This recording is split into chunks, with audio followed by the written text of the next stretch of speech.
People who have found a secret room or space in their house, how long did you live in the house before you found it, and what was in it? What was the eventual outcome of finding the room? A couple of years ago, I rented an apartment that was in a massive old architecture style building. No idea how old it was. I remember when I did the showing, they showed me a door that had an elaborate staircase that went straight up to the ceiling and explained that it went to the attic, which was sealed up. When I was finally moving out, curiosity got the best of me and I pushed on the panel at the top of the stairs until it popped open and hoisted myself up there. It was completely dark and the floor was covered in at least an inch of dust, and I found that it was an entire extra floor on my unit. There was some old rotting furniture and magazines littered throughout the rooms. I eventually found a small hole in one of the walls that went into the sealed off upstairs of the unit next to mine and decided to go through that one too. I found a smaller hole at the back of that area that led to the next one. I eventually made my way through about 5 or 6 of these sealed off spaces that had no entrances, save these small holes in drywall. The farther I went in, the older the furniture I found. Fridges from the 50s or earlier, old dishware, and so much dust over everything. The last unit was the most interesting. Hand-painted scenes on the walls and holes to the attic letting sunlight stream in. I took small videos, but they're all on Snapchat, so they're hard to post. I must have been up there for hours, just exploring alone in the dark. I was pretty lucky to have the only room with access up there. Story 2. My old house had this weirdly large concrete slab in the corner of the yard that was covered by a ton of leaves when we moved in. I thought it was maybe foundation for a shed, but it was in a very odd location. Years later, when I was getting ready to move, it bugged me that I didn't know what it was for. I got a friend to help me come dig around it, expecting to confirm that it was just an old foundation. We dug for days in the middle of August. We had to start digging at night to protect ourselves from the heat. We got about 15 feet down and the concrete wasn't showing any signs of ending. We eventually struck a pipe with a nozzle and discovered that there was more concrete moving towards the center of the yard. About a week later, my dad came home and almost had a stroke when he saw that we were digging up half the yard. We had sold the house and were expected to leave by September 1st. He made us fill it all in and I left home never finding out what it was. Some of my teachers who were longtime town residents told me that my neighborhood had been farmland before development and that there may have been several bomb or fallout shelters in that area. I would have loved to have found an entrance into the bunker, if that's what it was. Story 3. Back in college, some friends and I rented an old mansion that had been built in the early 1920s from an elderly lady. The place was falling apart, but it was huge and rent was dirt cheap. About 2 years into living there, I went to the basement to do some laundry and momentarily lost my balance, reaching out to steady myself using one of the wall panels. It flexed more than I expected, and after some inspection, I found that it was removable. Behind it was a small, mostly empty, very dirty concrete room about 100 square feet. I say mostly empty because right in the middle there is a hole the size of a well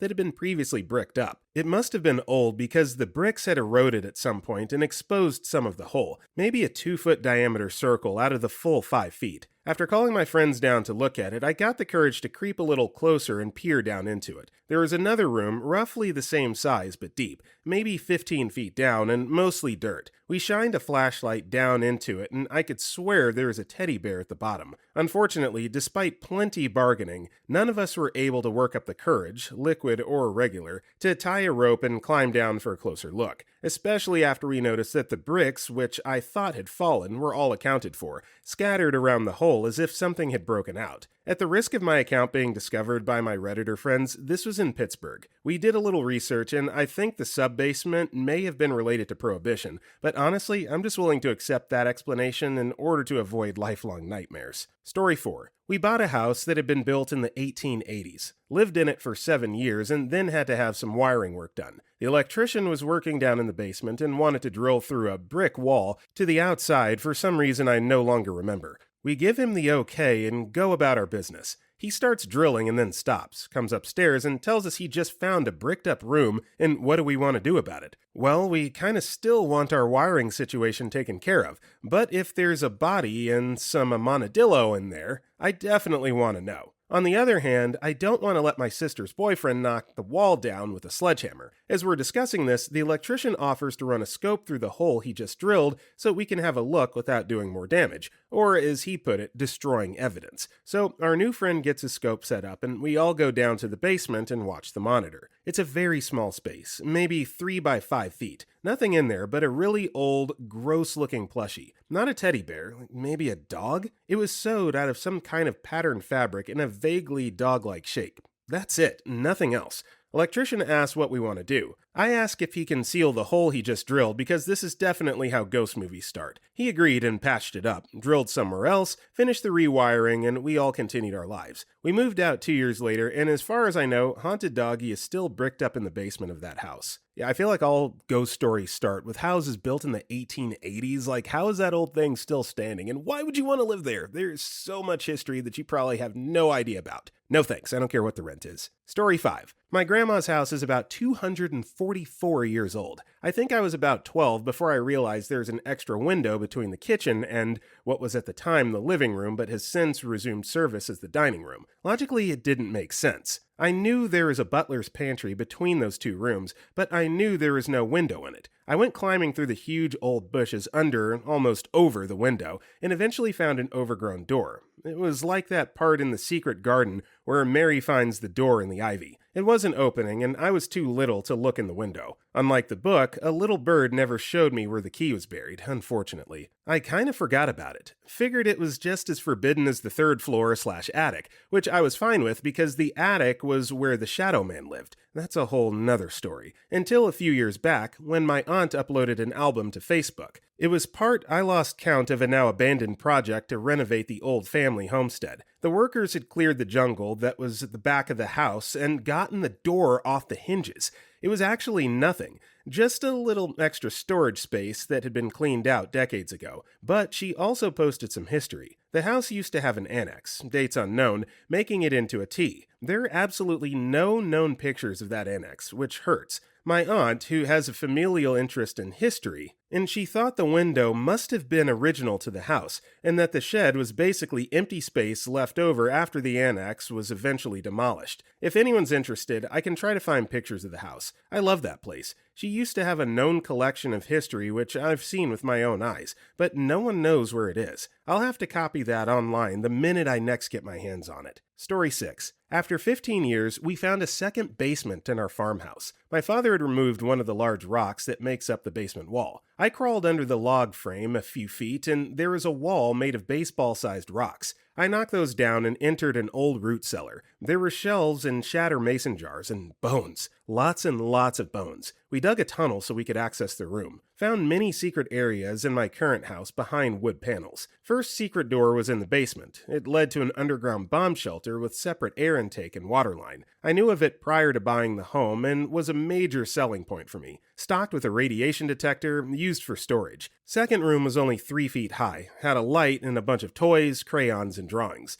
That one I didn't find for a few months. After about 2 weeks, I discovered a few hidden panels with shelves with toys, magazines, books, and some clothing. Nothing interesting. After a year or two, I located a suspicious wood panel on the floor, pried it open a bit, and was able to see a full-length staircase leading to a brick wall. I haven't bothered to fully open the panel yet. Story 7. The story of the murder room. I grew up in an old farmhouse, 2 floors and a basement. The basement was creepy as hell anyway because it had rickety wood slat stairs, stone walls, was dimly lit in an L shape with dark corners, and had, I crap you not, a single hanging light bulb around one of the corners. Oh, and the spiders. So many spiders and cobwebs. And these spiders turn bright white when they die for some godforsaken reason. Anyway, at the back of the basement, it always seemed cut short. So one day, brother and I decided to search under our old back porch that was overgrown with weeds at the time, and we found a door to another room that had been walled off from the rest of the basement. Well, door is probably an overstatement. It was kind of a hanging half door made with weathered 2x4s with big metal hinges. It wouldn't move when we tried to open it, so for years we jokingly referred to it as the murder room,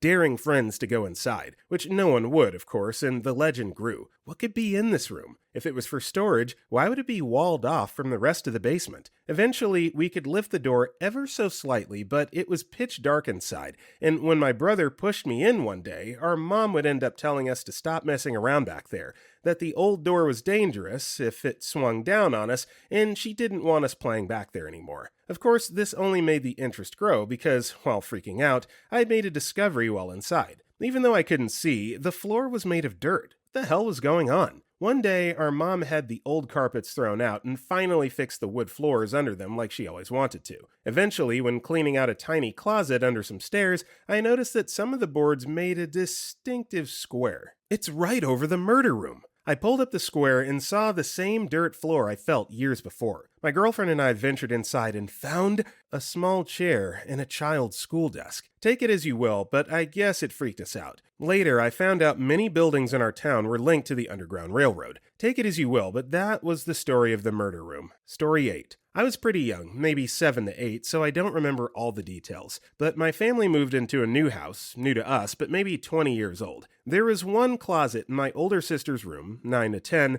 not that big, but it had a very small door in the back wall. It was locked, and my parents never showed much interest in it. I guess I sort of forgot about it over time, until one day I was hanging out in my sister's room and somehow she got it open. An awful smell came over us. I think we just assumed it was because the house was old or something. We didn't go inside because the doorway was so small and we were already creeped out by how dark it was in there. We shut the door and got distracted by something else pretty quickly. A day or two later, my sister mentioned it to my parents. They seemed a little confused, but mostly just amused, and my dad went to go check it out. After a couple minutes, he called my mom upstairs. She goes upstairs, and a little later, she comes back down. I just remember her asking us if we want to go to the park. My dad stayed behind. According to my sister, Mom was acting strange. When we get back home, there were bags in the car with our stuff. Apparently, our grandma had invited us to stay with her for a couple nights, so we drove the 20 minutes to her house and stayed there for 3 nights. Then 4. I think it was maybe a week until we got back home. But when we did, the door was sealed shut,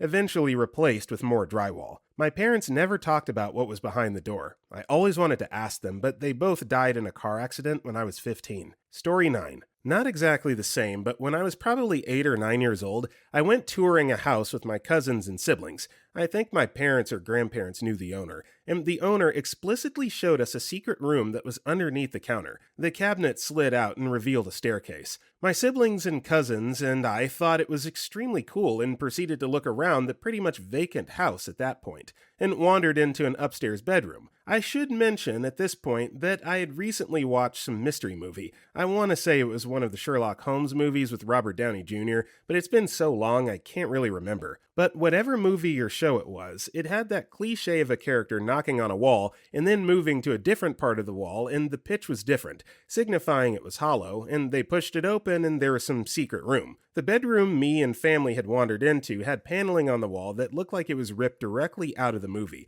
So just goofing around like the elementary schooler I was, I started knocking on the wall, and I crap you not, the third panel I knocked on made the noise of a hollow panel. I pretty much just froze and turned around to my siblings and cousins, just staring at me like, what the F? And I told them it was definitely hollow. So I pushed on the panel, and the whole panel on the wall popped open, and we all walked right into this large closet-sized room with nothing but an empty dresser-type thing and the metal base of a twin bed with no mattresses or anything on top of it. We mentioned it to our parents and the lady who owned the house, and she told us that we were the only people that had toured the house that had found that. As I got older, I wondered if maybe it was some kind of sex room or something, but I doubt anybody was using that twin bed for anything of the sort. I'm an adult, and it's been nearly 10 years, and I still have no idea what that room could have possibly been used for, but I still remember how epic it felt to randomly discover that through elementary school goofery. Story 10. Not my house, but my elementary school. Small one, countryside. In 1990, after some PE hours, a friend of mine and I were horsing around downstairs in the basement outside the locker rooms. In the process, we tackled each other with shoulder pushes, and my friend flew into a panel at some point, where a screw popped off of the panel that revealed overpainted screws that revealed a panel door. The janitor thought it was just the ducts for air or water pipe maintenance under the school. When we told him about the door and asked, and he said he came to the school in 1971, but never had been in there. Of course, the two of us being 6th graders had to go on a hunt and later returned with a screwdriver after school hours. School was not locked due to after-school club, the same place, and entered with a flashlight. It was a secret basement of ducts at first. Super dusty, and metal stamps revealed at least something in the corridors were built in 1959. The school was built in the 1950s. But the fun part was when the 1x1 meter duct suddenly ended out into a slightly larger room, 2 meters tall and probably 5 by 2 meters in total. had old equipment like tables and stuff with military emblems on it, and we thought, of course, it could have been an old Nazi HQ or so, not adding two and two together that the school was built later than 1945. But it was an old nuclear shelter thing that later was revealed to be canceled part of the school, like planned and built, but never executed properly due to budgets, and the ducts had been the old ducts for maintenance of water and sewage pipes. So exciting, but in the end, a budget-cut nuclear shelter with closets, blankets, tables, and a little kitchenware of military origin. But holy crap, did it feel like Indiana Jones at some point. Story 12. So, way back in 1998, my parents and I moved into a new home that has listed attic space as one of the features. The realtor said when they called that there was no attic, however, and they weren't sure why it was in the listing and could not ask the previous owners as they were deceased. TLDR, old age, not like a murder or anything. And as back then, the listing was in the paper, the realtor figured it was just easier to just run with the listing instead of trying to adjust it and inform people when they called that there was no attic space. My parents bought the house anyway, and we just dealt with it. Fast forward to 2016, and my mom is deciding to sell the house. Looks back at the old listing that she saved so she could just take the information off there as far as the square feet, room layouts and size, etc., since none of that had changed since we moved in. But she sees that it says attic space, and she decides to get curious and call in some people to check it out. Sure enough, they find the attic space. Doors in 3 rooms that basically led to little attic pockets that for some reason had been boarded up and painted over. They were all empty. The guy said there was no reason to board them up. They were properly insulated and not leaking heat or cold. And it was usable storage space that would increase the value of the house. Not sure if the previous owners had done this for some reason or if it went back even further than that, but it was what it was. My mom got the doors fixed, dusted off the spaces, and had some lights installed so they could be seen inside of, and sold the house the same year. As far as I know, nothing has come of it. It's just a quirk in the house. Story 13. So I lived in a Medicean villa just outside Florence during my high school years, boarding school, and the place was obviously filled up with secret passages and rooms. Half of the place was actually locked up for safety/protection reasons. I got the chance to see the keys room. Only the keys master was allowed in, and the amount of keys was massive. Needless to say, the place was astounding and brimming with secrets. One day during my first year, while sleeping in dormitories, we found a door about 50 to 60 centimeters tall just next to my friend's bed. It was frescoed like the walls, so not noticeable at first sight. It opened on a dark passage, which we later found out to be used by maids and servants back in the day. Still creepy to know there is a hidden passage, easily accessible, connecting all the bedrooms. We used to pull a lot of pranks on each other, but luckily no one used that passage. One other time I was spending time in a passage room I thought I knew well. There were fake doors on both sides, or so I thought. Imagine the amazement when I pull the handle on one door and it actually opens up on a spiral staircase going up and down. It was pretty dark and I don't know what I was thinking of finding. Anyway, there was a couple of storage rooms, and going down it led to a closet in one of the classrooms downstairs.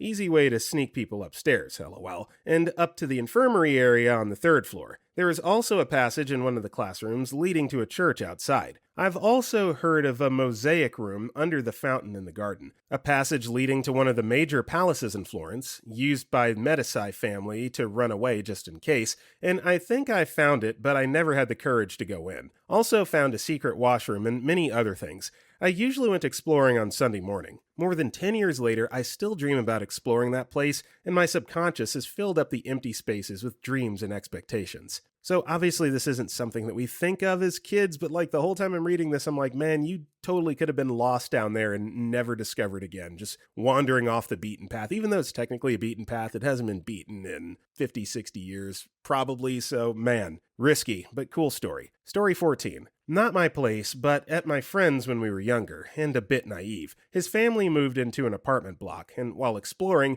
we went up the fire escape staircase to get to the top. We came across a ladder leading to a padlocked hatch. Being the curious, and again rather naive, 14-year-olds we were, we decided to go at the lock with a blowtorch we found in my kitchen and some plier-like tool and attempted in vain to break the lock open to get through the hatch above. We spent many hours and multiple evenings trying to get it open, but were ultimately unsuccessful and extremely disappointed. Fast forward several years and a while back from university holidays as fresh-faced undergraduates, and having all but forgotten about this hatch. My friend excitedly called me up to come over as he had an amazing surprise. When I got there, he led me back up the fire escape staircase, as I begun, with increasing anticipation, to realize what he was about to show me. Sure enough, the padlock had been removed and was no longer there. Oh, the excitement and sense of wonder that coursed through me was palpable. We ascended the ladder and went through the hatch that our younger selves had been so disappointed never to have been through. It was more than I could have imagined. The hatch led to a rooftop area adjacent to the apartment building's penthouse suite,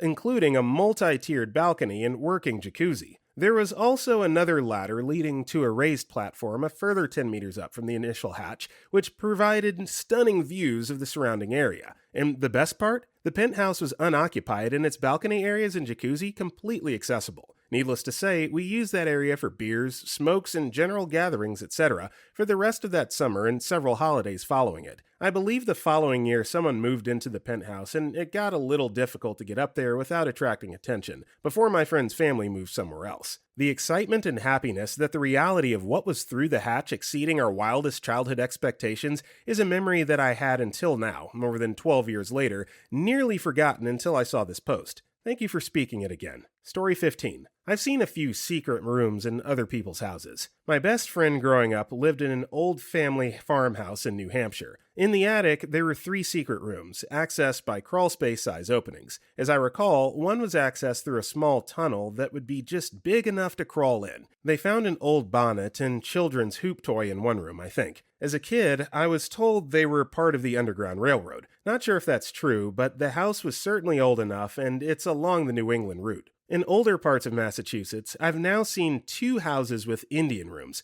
These are bricked void spaces built in between downstairs chimneys and old homes, early to mid 1700s. They're accessed through what looks like a small closet or pantry under the main stairs. As I understand it, they date from early colonial days when white settlers feared attacks by local Native Americans. The first house we looked at buying had one, and the real estate agent had no idea. We found out because an older neighbor came by the open house while we were there and casually asked, "Is the Indian room still there?" Story 17. My family moved into a large Victorian house that had been converted into apartments. I was around 9 years old at the time. The back of the staircase for the upstairs apartment was in our hallway and kind of led down to a little angled alcove that was too sloped to really put anything in, so sort of became a little dead and ignored area in the house. My mom used to stack boxes in it and put a room divider in front of them. Anyway, we had been there a few days and my parents decided to have the hallway carpeted during school summer holidays. So me and my mom one day were pulling up the old lino and noticed a breeze coming up through the floor in the little dead alcove. Using a screwdriver, we managed to lever up the floor, which turned out to be a hatch cover over another staircase leading down into the dark. Found a cellar that was the same footprint as the house.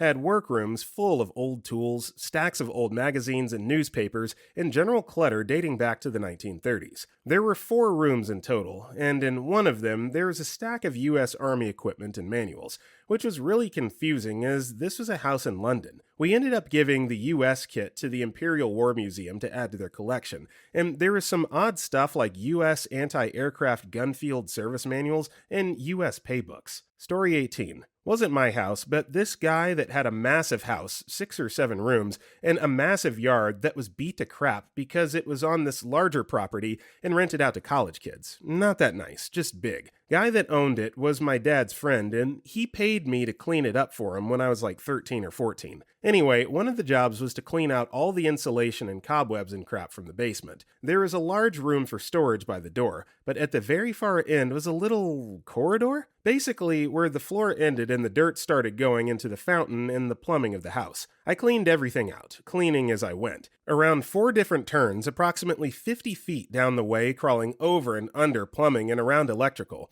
At the very end, this narrow hallway type thing to a larger room, 20 by 30 feet. It's pitch black if the floodlight is off. It was pretty apparent that no one had been back there in years. Against the back wall of this room, there is a 4-foot thick piece of hardwood, with a homemade, all-metal boxy chair sitting across the room facing me. As I walked up to it, I first saw the light bulb strapped to the top of the chair. Literally a bulb wrapped in copper wire, lashed to the top of this sketchy metal chair. There were 2 cords coming down from the ceiling, old-school cable cords, I think, that were stripped down to the copper about 6 feet off the ground and wrapped the back chair legs. I had no effing idea what I found, partly because I was a dumbass 14-year-old, partly because I was smart enough to know that the makeshift electric chair wouldn't work. In the same room, I found corn nut wrappers from the 80s and Bud Light cans with spuds on it. The dog. I never told the college kids or the guy who owned it. I'm sorry, but if you find a torture device in a room like that, you need to tell the law. You need to get that thing out of there. Come on now, don't hold that secret. Story 13. One night, a drunk Irishman appeared in my closet. In 2005, I had just moved to Seoul to work as an English teacher and was living on the second floor of a 2-story apartment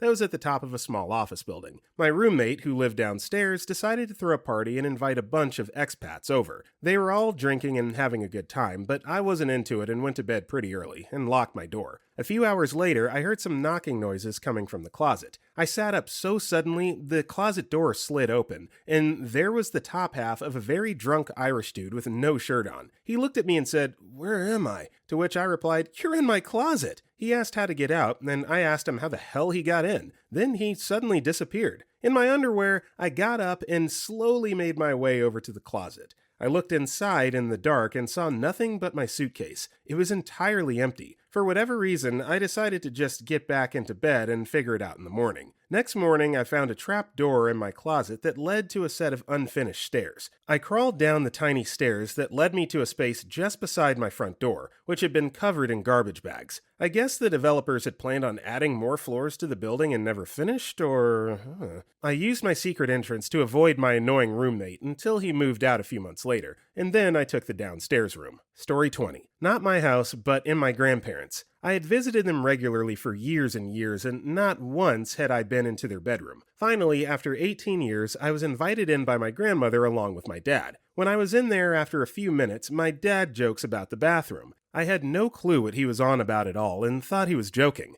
To my knowledge, there was only 2 bathrooms in the house, neither of which were in this room. Little did I know, he wasn't joking. My grandmother told me to walk up to the cupboard with a small crack in the bottom and open it. Behind it amazes me. There is a private little bathroom with a shower, a sauna, and behind it, a secret study with a small, old wooden desk and shelves filled with old books and more private things that belonged to my grandparents, as well as my dad from his childhood. I was blown away. Visiting this house for so many years, I had no clue it was there. I didn't even think it was possible. My grandmother later told me that my cousin had found it when she was 3 and playing hide and seek, but got in trouble for going in there, and ever since, anytime she brought it up, my family has convinced her that she must have been dreaming and no such thing exists. My grandmother told me not to tell my younger brother, and I haven't. If I had to wait 18 years, so can he. Story 21. It wasn't necessarily a secret, but it sure was a surprising reveal to 8-year-old me. I lived in a spirit level house growing up, where the first level was about a half floor's height off the ground, while the second level was a full floor's height off the ground, with the garage underneath. My dad was wiring the house with LAN cables so we could have computers in our bedrooms. Trusting of him, I know.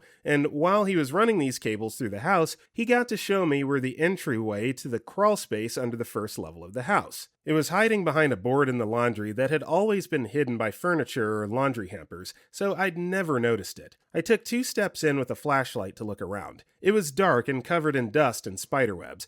And because I was quite fearful of there being dangerous spiders, I live in Australia, so it's a legit fear, I decided I'd turn around quickly and leave. Right above the entryway, sitting there, minding her own business, was this enormous huntsman spider. I might have had kid goggles on, but I swear it was the size of a dinner plate. I legged it out as fast as I could and swore I'd never go back under there. So far, I'm holding up to my word. My parents still live in that house. So I would call BS on this story if OP hadn't clarified that this took place in Australia. I've been to Australia and I can totally confirm from experience all the critters and rodents and, reptiles and stuff, I swear they're on growth hormones out there. So yeah, a massive dinner plate sized spider, that definitely checks out. Story 22. Not my house, but rather the university where I went to undergrad. School was founded mid-19th century, so many of the buildings on the premises are quite old and have some history behind them. I spent the majority of my time in one of the buildings dating back to the university's founding, specifically on the top floor. The ceilings were rather high, around 15 feet or so, and along one of the walls, hidden in a back room, there is a small door, probably 4 feet high by 2 wide. A buddy of mine and I snuck into the building one night, climbed our way up, and pried the door open. We had figured it was just the attic access, and at first glance, that looked to be the extent of it. We had to crouch walk about 150 feet through an inch of dust. Also, there were bird skeletons everywhere, but stumbled across a finished door and glass wall mirroring the rest of the building. After pushing open the door, it opened up to a bedroom-sized room with what looked like an end table with a wooden box on it, surrounded by 4 chairs. All the furniture looked to be at least a century old and covered in dust like the rest of the room. The box was a 1x1 cube with a swinging door and contained bottles of liquor from different generations. The best part, though, was the signed names and dates on the inside of the box door. Somewhere around 40 names, with the oldest one dated 1879. Figured some of the bottles had to span back sometime around there. Last name and date signed had been 14 years ago at that point. We signed our names and never told anyone about it. Figured others will stumble across it eventually. Story 23. We moved into a new house as a kid, and the neighbors were very friendly. They told us that the house had a secret room or hiding space. I have no idea how they knew this, but the previous owners were eccentric. The family moved away up north when one of their sons needed long-term mental health care, and they insisted that it existed. I was 11 and did some of my own snooping when my mom wasn't home, and eventually found a trapdoor underneath a bookcase. Not very big, probably a little bigger than a toaster oven. I occasionally hid stuff in there over the years. I should probably check if I left anything in there, now that I'm typing this.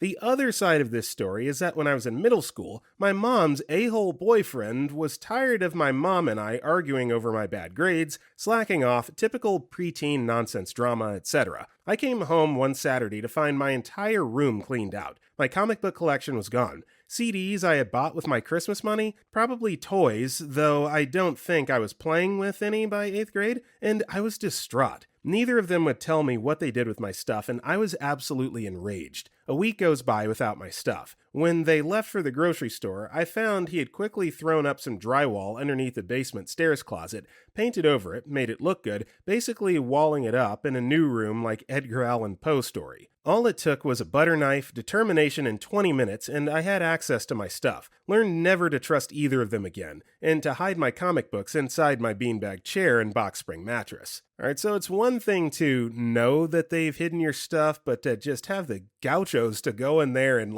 actually get it back. You're a lot braver than I was at 11 years old, OP. Story 24. I lived in a rural area for about a year on a small farm. The land was really steep and I had 2 babies, so never got to go outside much. One day I got the chance, so my son and I went exploring. We went to the boundary of the property, which was quite a large, flat paddock at the bottom of a steep hill. You couldn't see this from our house. On the other side was a gorge, full of trees and bushes and creeks which led down to a river. We were just mucking around in the bush exploring, and I looked back towards the paddock and saw what I thought was a rabbit or rat den. I walked back towards the paddock to look closer and saw the hole was way too big to have been made by an animal. I then thought, as our land used to be part of the river, that it was a cave. So I looked in the hole, carefully, freaking that I was about to be attacked by some wild animal. I couldn't really see much, but it looked huge. I stupidly went in this hole. It was only about 2 inches under the paddock, as in its ceiling was 2 inches of dirt and grass, to try and get a better look. I still thought it was a cave. I went about 3 meters in, while telling my son not to move and praying there was no earthquake, and found that there was what looked to be a fork, as in a tunnel, to go to the right and one to the left, but both entrances had caved in. That was when I called myself an idiot and said, "It's a freaking old mine entrance." I climbed back out and told my son to never, ever go in there. We sat at the entrance a little while longer, and I started noticing the rocks and how they had been stacked. There was no way Mother Nature created that. I tried to find any information about the old mines and tunnels and if there was one under our property, but could only find stuff on the river being blasted and dredged.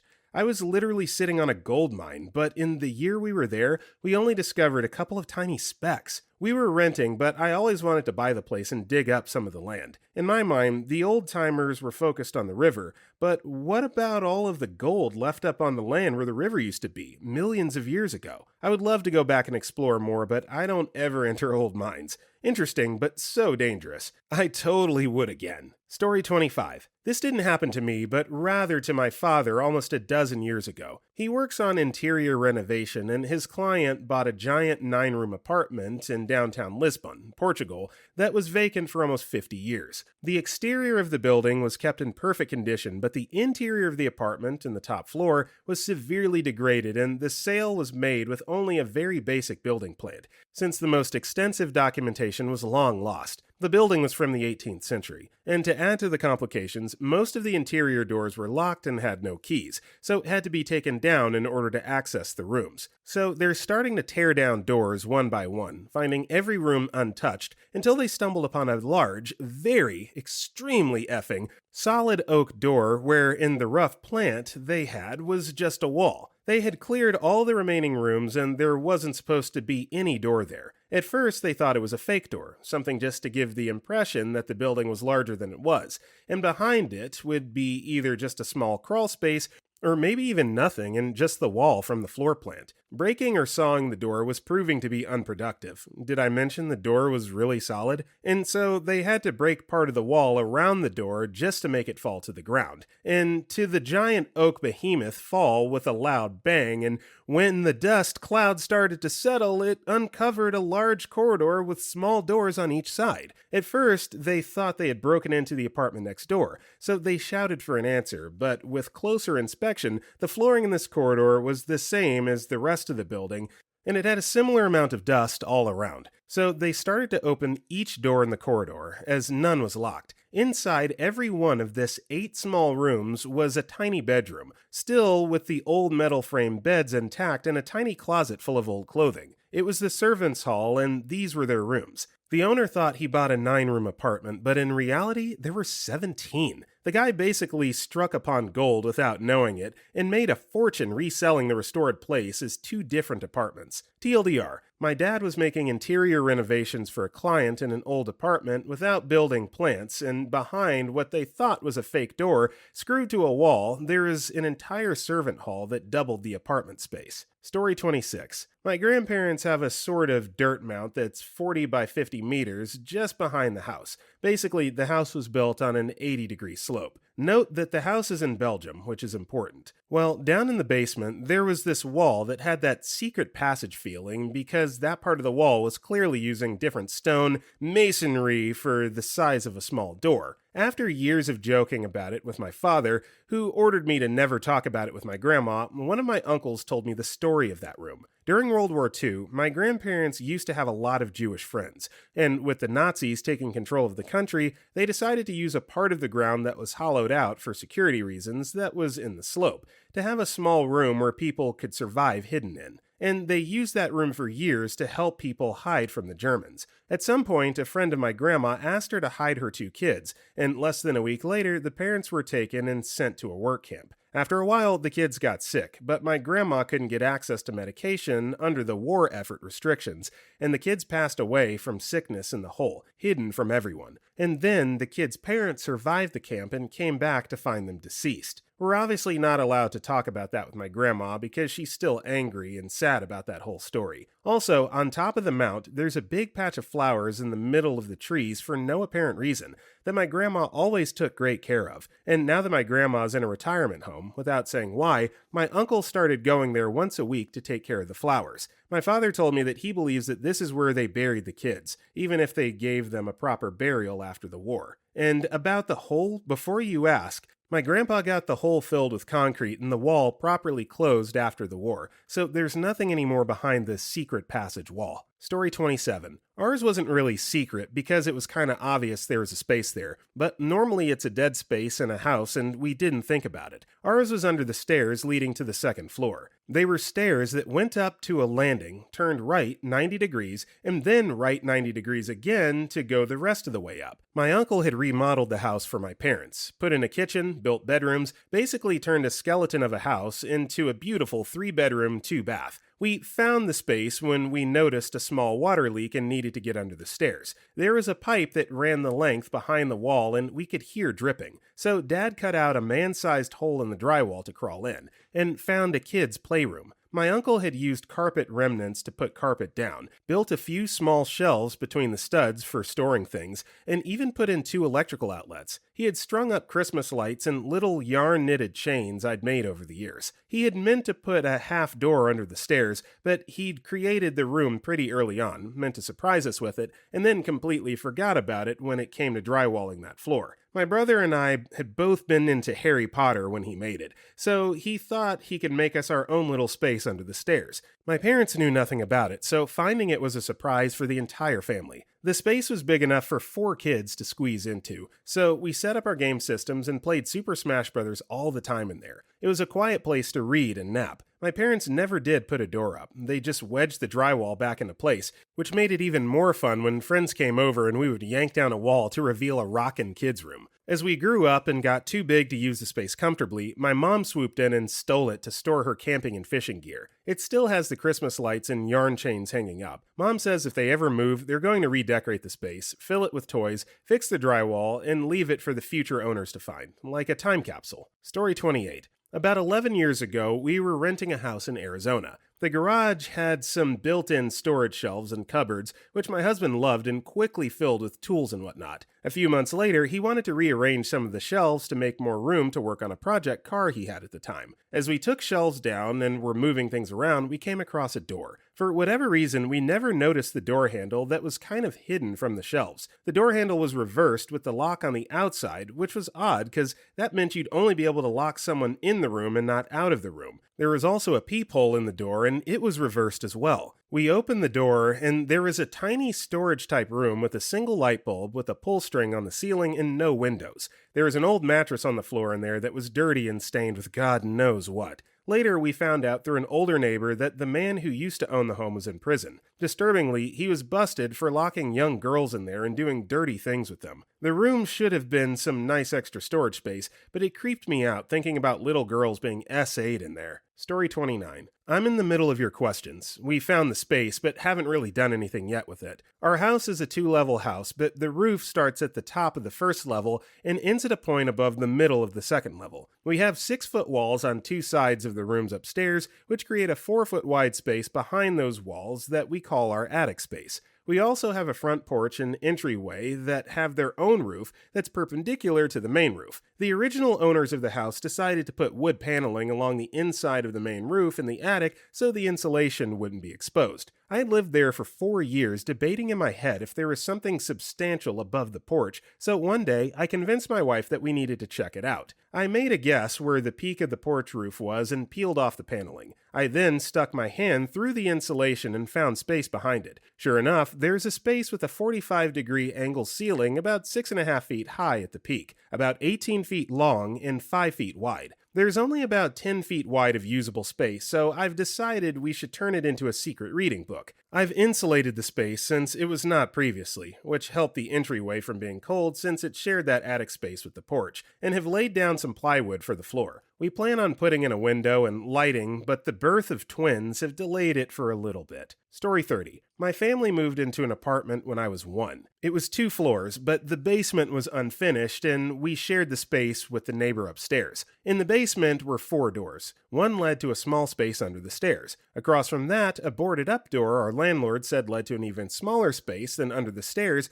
and then to the other side of the building. The third door led to a big room that ran the rest of the length of the house. It was the laundry/storage room. Finally, at the back of the room was a 4th door. It was also boarded up and had a chunk cut out of the top right side to allow a pipe to go through. For years, the 2 boarded up doors went untouched. We'd been told it was nothing and had no idea to doubt the landlord. After we had lived there for 9 years, the neighbor upstairs moved away and the landlord allowed us to keep the basement to ourselves. Cue my dad's friend coming by one night needing to store some random junk. He's had a couple beers and says, what the hell, let's rip that door out, and even if it's a small space, I can use it. So they rip the door down and find a 12 by 12 room, straight out of the 70s with some of the sparse decoration, and a washroom connected to it. Having found that room, the next week they took down the other door to find an 8 by 5 storage room, which was empty but then has a very tight hall that led to the other side of the house. After confronting the landlord about this, he said he genuinely didn't know as he'd purchased it a few years before he arrived. He agreed to give us a free month's rent for having misinformed us about the space we could have been using,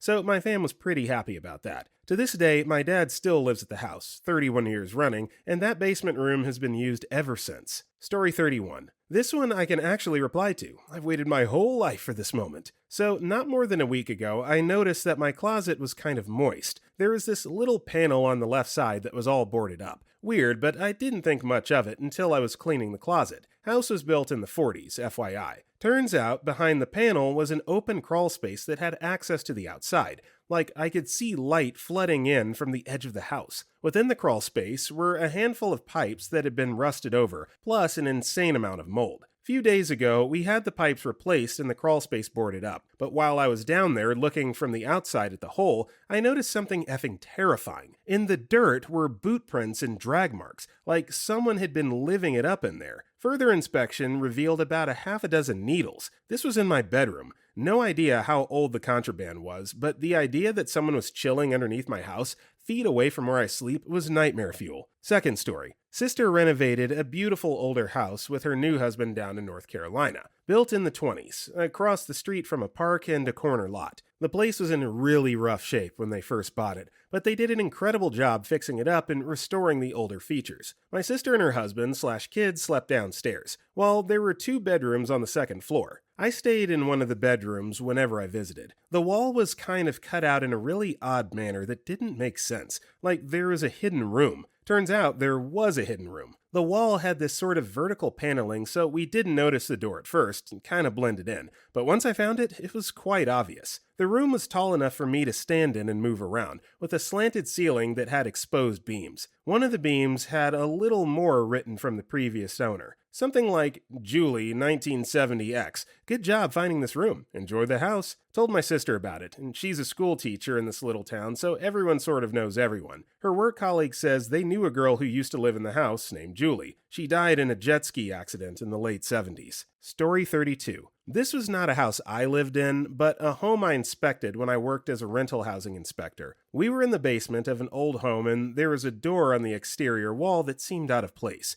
So the building inspector and I asked if we could open the door and have a look. The tenant was a little uneasy about it, but agreed. So we opened it and found it led to a small tunnel that was about 4 feet wide and 15 or so feet long. The ceiling was low, so we had to duck. We went down the tunnel to where there was another door, which was locked. We asked the tenant if they had the key, and again they looked uneasy, but went back to the unit and grabbed the key. They opened the door, and it revealed a small room that was about 10 by 10 in size. The walls and ceiling were all poured concrete, so we assumed it was either a bomb shelter or cold cellar. The room wasn't lit, so we scanned the room using a flashlight. Needless to say, we were pretty freaked out when we saw a set of chains hanging from one of the walls, complete with shackles. They were rusted, but based on the behavior of the tenant, we both thought something odd was up. There is a modern lamp in one corner that we assume they lit with an extension cord. There is a small pile of chain linkages on the floor, as well as some dark stains, and a drain in the center of the room. The tenant looked nervous the entire time we were there, but didn't say anything the entire time. The other inspector and I got out of there as soon as we could. When we returned to the municipal building, we immediately notified the police that the basement tenant at the property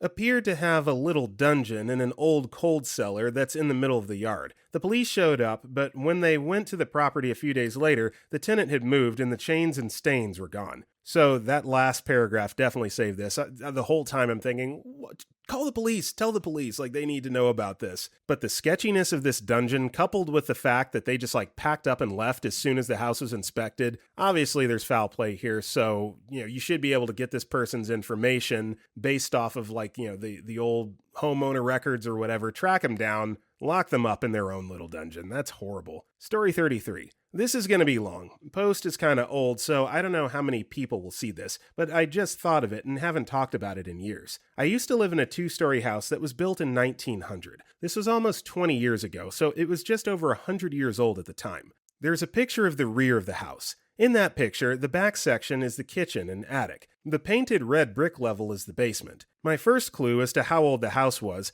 noticing the cast iron plate with a sort of movable half dial attached to the baseboard in my living room. It was rusted and dirty, but with some cleaning, I made out the manufacturer's name. Philadelphia Furnace Co., or something similar. Or maybe it was Pittsburgh. I guess it was a vent control or something, sort of the 19th century version of a thermostat. The house had an unfinished basement and an attic. Not really secret spaces, but they were difficult to access and had some odd contents and goings-on. The basement actually went down into the foundation in the front of the house. Once you made it down the rickety wood stairs, you'd be standing on a dirt floor with an ancient concrete foundation on either side, about chest high. There was a path or walkway through the foundation until the area opened up more towards the back of the house where the ground was lower. On the foundation, some modern structural jacks had been added for additional support. I found all sorts of interesting artifacts stacked around the foundation in the area near the stairs, with the older stuff literally buried in several inches of fine dirt.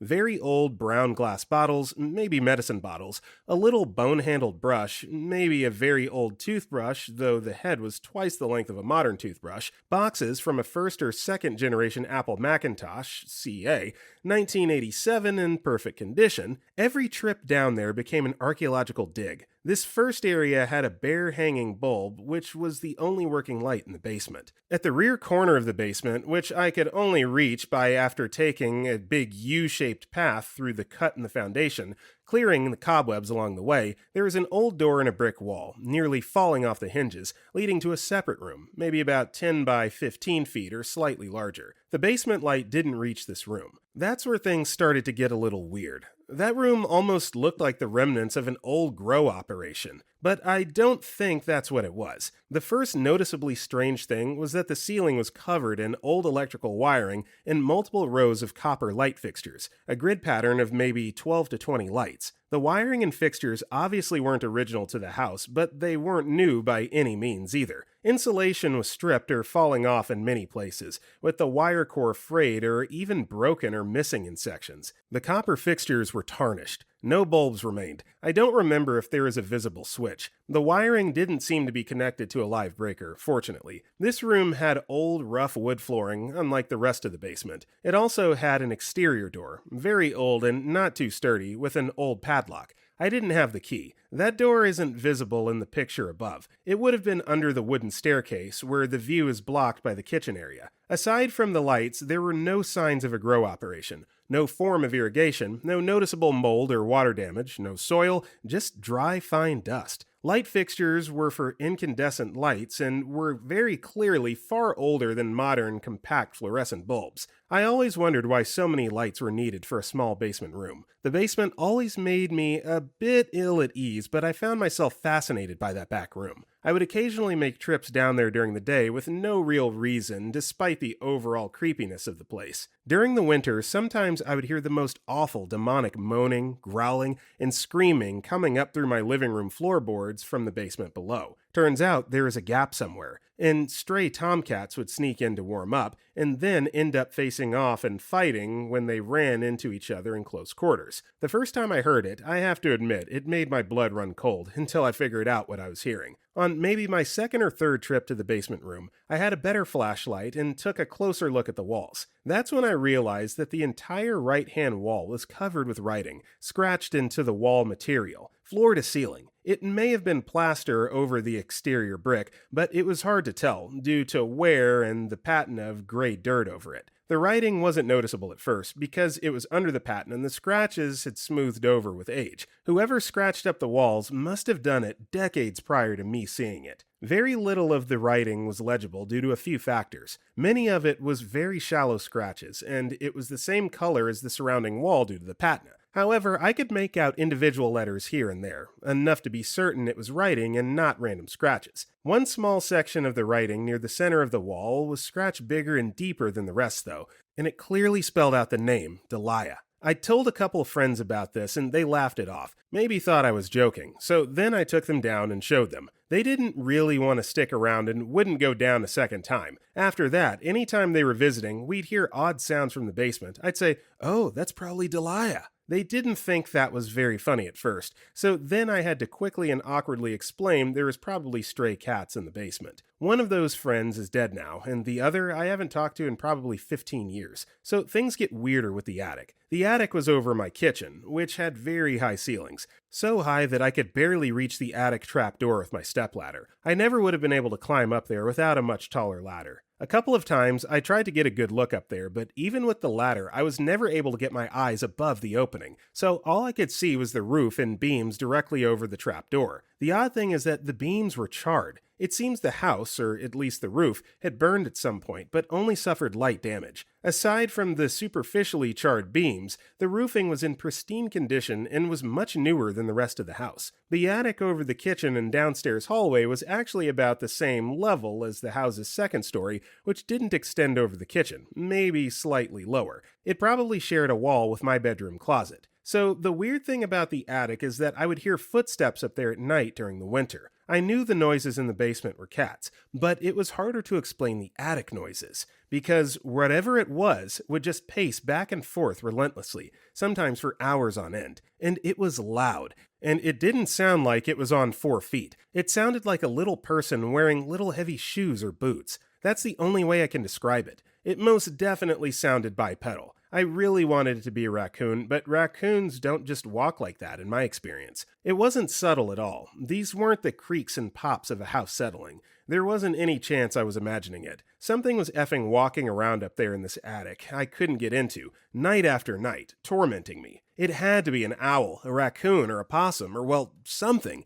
Anything other than what it sounded like. Some nights I would spend an hour or two pacing along with it, underneath it, trying my best to measure its stride based on the sound and number of paces between the spots where it turned around. Based on the stride, I figured it was maybe 2 to 3 feet tall. I mean, it sounded a little bigger, but I always rounded down in my estimates, for the sake of my sanity. Sometimes I would deliberately stomp around and hit the ceiling with a broom out of desperation. Maybe I even yelled at it, and it would usually pause for a bit, then start right back up again after a short while. Back and forth, for hours. It was the weirdest damn thing, I tell you. And to this day, I have no idea what thing was living in the secret space in that house. My friends thought I'd lost my mind when I told them about it. I told them I wasn't joking about Delia's room, and that I was just as serious about this, but they always thought it was an elaborate put-on, or that I had finally effing flipped my lid. Until one night, that damn thing started its pacing while they were visiting. Usually it would wait until I was alone, but I guess we were quieter than usual that night. Shh, I said. Listen, do you hear that? I told you it was real. I made them come and stand in the hallway, which was directly under its path, where it could be heard the loudest. They weren't laughing about it anymore. They weren't smiling at all. Their faces had turned white. They suddenly realized it was much later than they had realized, and they both had to leave, immediately. They never really visited late at night after that and refused to even talk about the pacing. I lived in that house a couple of years and moved out about 16 years ago. I don't believe in supernatural nonsense. It wasn't a spooky ghost, okay? I just have no effing idea what was going on in that attic. It was effing weird, man. Story 35. This was a couple years ago when I was 14. My parents had just divorced, and me and my sister had to choose between mom and dad, and we both chose dad. My mom kept our house, but my dad had to move into another house, so we did too. After about 3 months of living there, my sister told me that her wall kept squeaking every time she went on her bed. Keep in mind that this is a very old but big house that was probably 10 years old. I went to her room and she showed me what happened when she went on her bed. Afterwards, we decided to move her bed out of the way of the wall so we could work out what was going on. Our dad wasn't in the house at that time, so it was just us. The wall immediately fell down, and a dusty wooden room appeared. My sister, being squeamish, told me to go on in instead of her, so I did, and I found a box. Just a box, nothing else. After I got back out with the box, I opened it, and loads of CDs were in it. So we played them on my dad's CD player, and what we saw horrified us. The previous owner's husband was basically talking to the camera and recording a diary of how he was going to kill a woman named Jessica. We kept playing the next CDs, and we finally got to one where he had a garbage bag with a supposed body in it while explaining what he did. We called our dad, and he let the police know. The previous owner's husband got arrested and put into prison for 20 years. Story 36. My father bought a 2-story house around 23 years ago. 10 years in, one night when we were sleeping, we were woke by a loud noise of something crashing downstairs. We all rushed downstairs to the living room, my father with his shotgun at the ready. We checked the kitchen, the porch, the bathroom, and the back room, but all seems to be fine. Then we heard some strange crackling noise, like small pebbles falling. It came from a storage room under the stairs. We piled boxes of old things in there. So my father opens the door, and lo and behold, the storeroom floor has collapsed, and under the collapsed floor is another staircase. We looked further down and saw that the staircase led into a basement that we never knew we had. My father closed and locked the door. We're all afraid of what might be down there and why it's covered up in the first place. My father called the cops. A patrol car came around 15 minutes later with 2 cops. After my father explained to them the situation, even they were afraid to go down there, so they called backup. By morning, we have almost 20 people in our house, mostly cops and one hazmat team from the fire department. The hazmat team went down first. After they made sure it was safe, the cops move in. The basement is about 20 by 30 feet. After they spend 30 minutes examining every nook and cranny, they declared that they found nothing. Only a couch, a table lamp, and a typewriter. I'm sorry, but can a cop honestly refuse to investigate a crime scene, a potential crime scene? Like, I understand calling for backup, but like, are you within your rights to say, no, I'm not doing that actually? That's just kind of funny. I don't know why. Story 37. I worked in a restaurant in downtown Savannah, Georgia that had 3 empty floors upstairs. We'd all been up there before to explore, and there were a lot of old piles of wood they'd taken down after the building had been condemned. The owners bought the building and fixed it up after 2 years of condemnation. Some of the fireplaces still had ashes in them, which I thought was really cool, and there was an old pulley that was used as an elevator at some point. Really cool building with a lot of history. On my last day of work, before my 2 weeks was up, I was bored and decided to take one last look at the place before they closed down for more renovations in the winter. I get to the very top floor and start looking around with my flashlight. I ended up finding a secret door in the floor, almost exactly in the middle of the room. Opened it up thinking it was probably used as storage for alcohol during Prohibition or something. I peeked in and shined my light around and noticed that it goes down about 2 feet and the whole top floor is hollow, about 2 feet down all the way through. There is also very meticulously placed holes all in the floor, and I thought it was weird, but couldn't figure out what it would have been used for. Went back downstairs and did some research on what it could be, and found out people used to hide slaves in their floors and that the holes were for them to breathe. The door was there, obviously so that they could crawl in and shimmy their way through the floor. I'll try to find the photos I took. They'll be remodeling the 3 top floors this November, and all that history will be history. I'm glad I got the chance to see it before it goes, and I'm glad I got to share this story with you all. Although stories like these are heartbreaking to think about the lengths these people had to go through to survive, history is a very cool thing and it lives through these stories we all tell. Thanks for reading. So just wanted to shout out and also give gratitude to OP here for sharing this story. I think now more so than ever, like, modern people just try to erase history, certain parts of it, and pretend like it didn't exist. But however tragic, I don't think that it's okay to just expunge things from history. It's how you grow. It's how you learn. And, like OP said, once this thing gets remodeled, it's just going to be a figment of the past. And so, this story is what keeps that story alive. And so I appreciate OP sharing here. Let's move on. Story 38. A friend of mine bought a house from an older man. He was in his 60s, a super friendly guy who was always ready to help. It was the old man's elder house, where he lived a couple houses down the road himself. It was an old house that needed renovating. In the first week of tearing stuff down, my friend found an old safe hidden behind the wallpaper. He's a very honest guy, and his first reaction was to go get the old man he bought the house from. The old man also had a lot of tools, so that was an extra advantage. So the old man went and got some tools to pry the safe open. Equally excited as my friend. They agreed to share whatever they would find. They got the safe open fairly easily. Inside were 2 statues of angels. Turns out the old guy just played along. He liked my friend so much while selling the house that he hid the statues there, hoping he would find them. He believed in angels and told my friend they would bless the house and his family. It might not be the biggest treasure story, but how sweet was that old guy? His plan couldn't have worked out better. Imagine being that old guy and having my friend come tell you, all naive, how he found a safe and wants to open it with you. That thought puts a smile on my face. Story 39. I created a hidden room. The house I'm in was older, and to make room for all my kids, what had formerly been a hobby shop downstairs was finished and turned into a bedroom. Small problem. There was a small 3x5 foot root cellar with dirt floor attached to it, and it was creepy AF. Certainly not acceptable for a little girl's room. So I decided to frame it and drywall over as part of the finishing process. But being the creepy bugger I am, I wrote horror fiction in my spare time, I couldn't just wall it over. It needed accessories. Kids' things are always creepy out of context, so I took a filthy, tattered blankie, stained old pillow, ratty stuffed animal, and a dented metal dog bowl and made a little nest in the corner of the room. It looked great, straight out of a horror film, which it kind of already looked like, which was why I was covering it up. Then it was just a matter of writing naughty room in Sharpie on the homemade wood plank door and put a padlock from a thrift store on it. Beautiful. I could practically feel the anxiety of whatever future owner discovered it. Up went the drywall, painted baby blue, and hung a picture of kittens on it. To walk into the room and look around, you'd never know it was there. My kids sure didn't.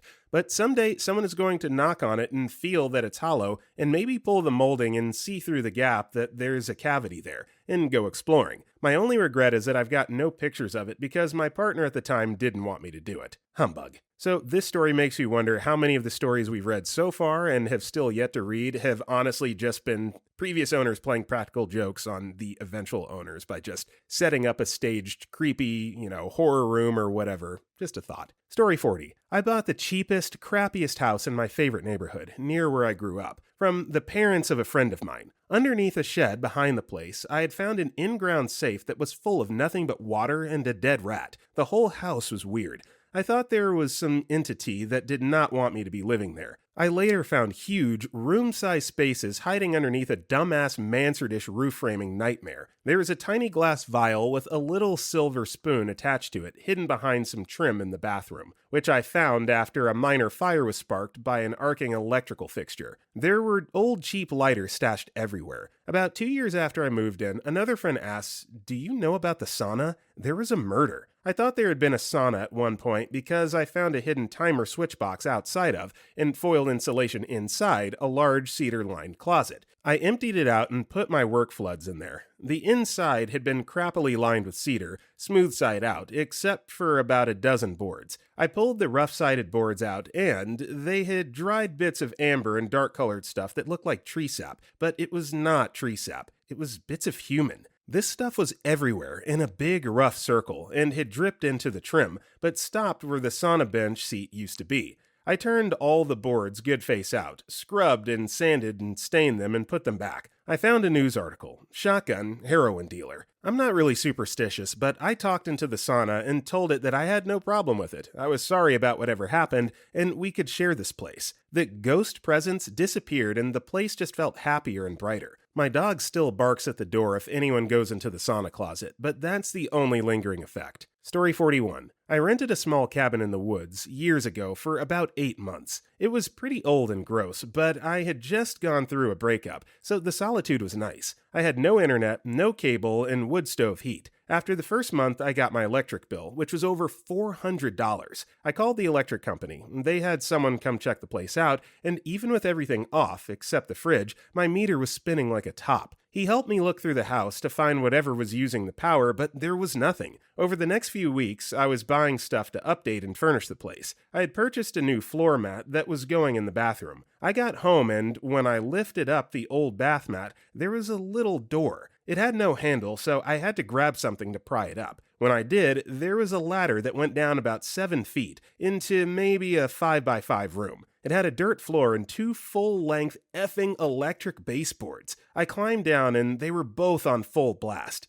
It didn't house a water heater or anything. Completely empty. It honestly seemed like a place where you would keep a prisoner in a horror movie. It didn't help that the house was in the middle of a protected forest, so there was absolutely nobody around. That probably fed my imagination, but still, it was one of the weirder things I found in a place I've lived. Electric bill went way down, though. Then the old lady ghost started crying out, "Help!" from the nearby woods. True story. I'll share that story if anyone wants to hear it. Update for second story. So, I was living in this remote cabin for about 6 months by now. It was a mouse and spider infested mess. I was completely reclusive at this point in my life, so I put up with the crappy place in exchange for complete solitude. Nobody around for miles, in the middle of the woods. Behind the house was the remains of a few hundred-year-old house that had burned down, with people in it, because inside the stone foundation that was left, there was a graveyard with the same death dates on the gravestones. It was around midnight one night. I was playing guitar, and I heard a noise. I couldn't even tell if it was inside or outside, but it was the voice of an old woman crying for help, soft and desperate. I heard, "Help, help." I got chills, and my heart started racing. I walked around my cabin to see where it was coming from. It continued, "Help,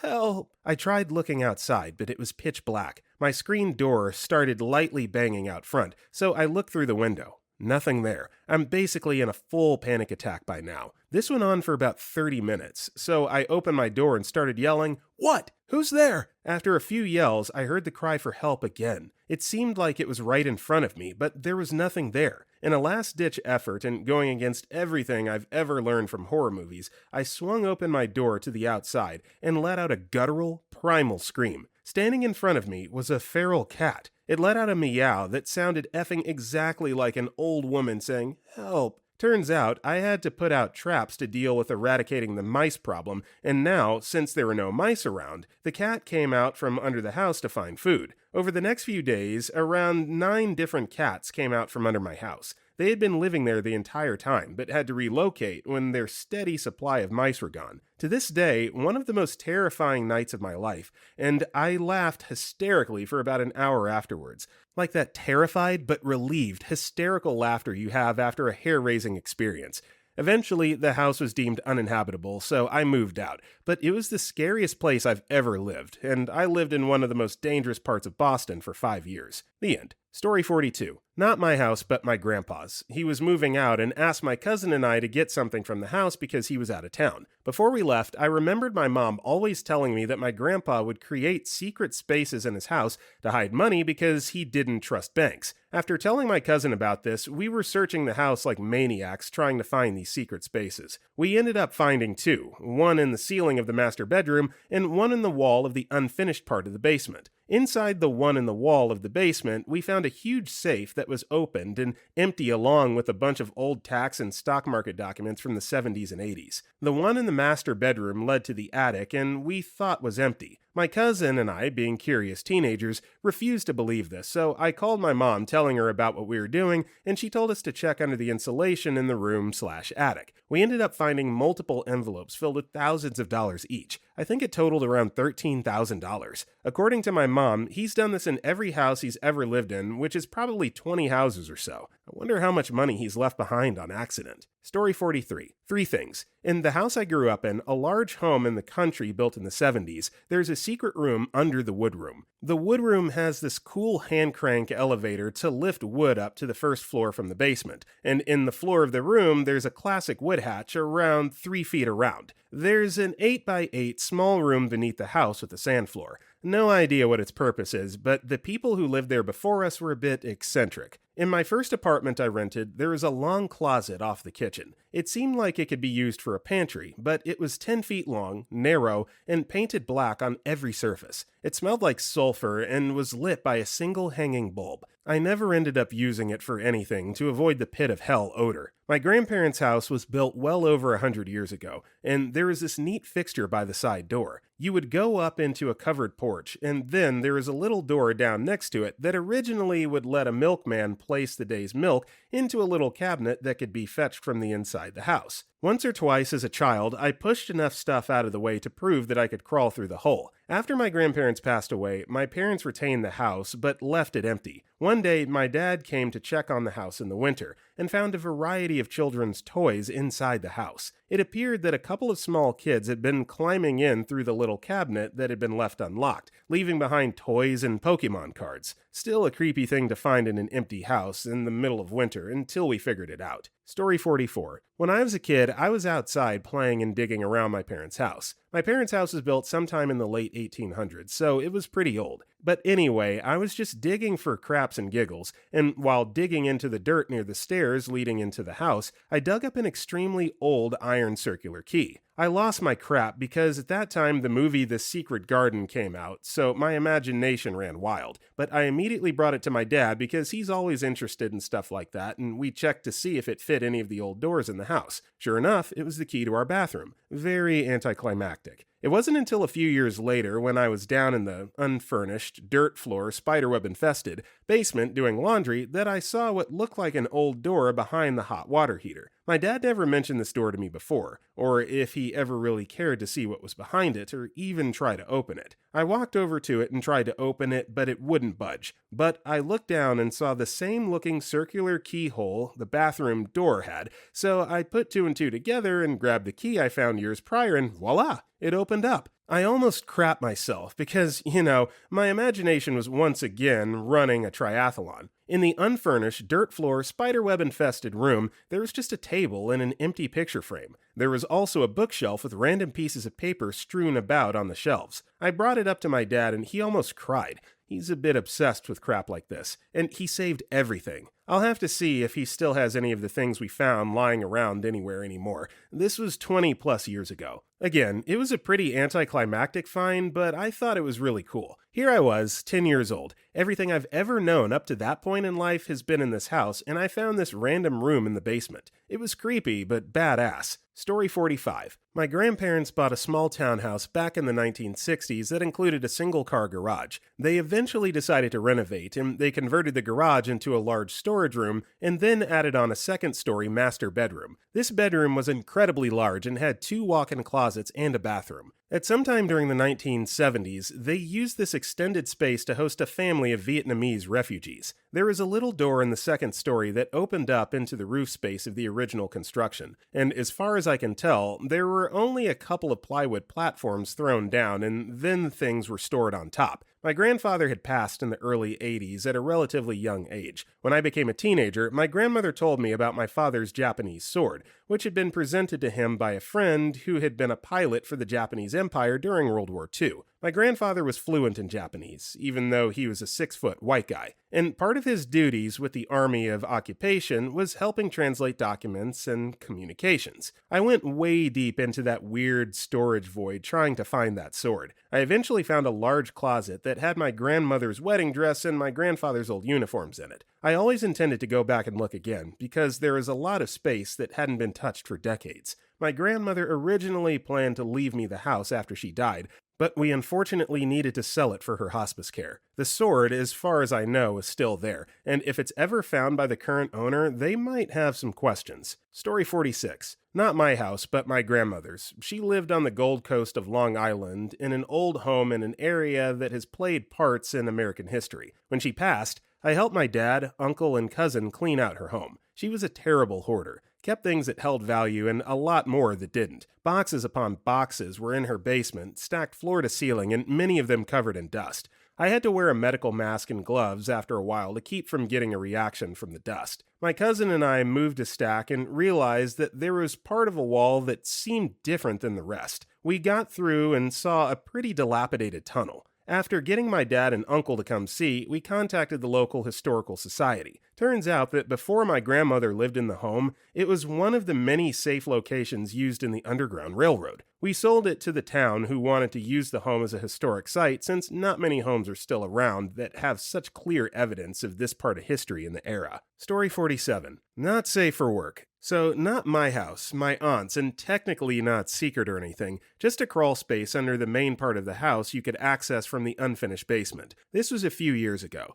My aunt was just moving in, and the previous tenants had left some crap behind that my aunt was free to or something. Don't remember. Some of it was cool that my brother and I were interested in. Solid glass Pepsi bottles, old bowling balls, and bowling crap. But there was a crawl space she said we could raid. My brother, being in school still, and I drove over and went ahead and raided the crawl space, and also to see my favorite baby cousin. There was also cool stuff in there. Old baseball card collection, a huge drawer of music cassette tapes, and some other stuff. Then I dug around in a box tucked in the corner. The top of the contents had stuff like a broken camera and batteries. Then I dug deeper. In this box were old tubes and such of stuff like Mr. Goodhead, lube I think, and flavored lube and such.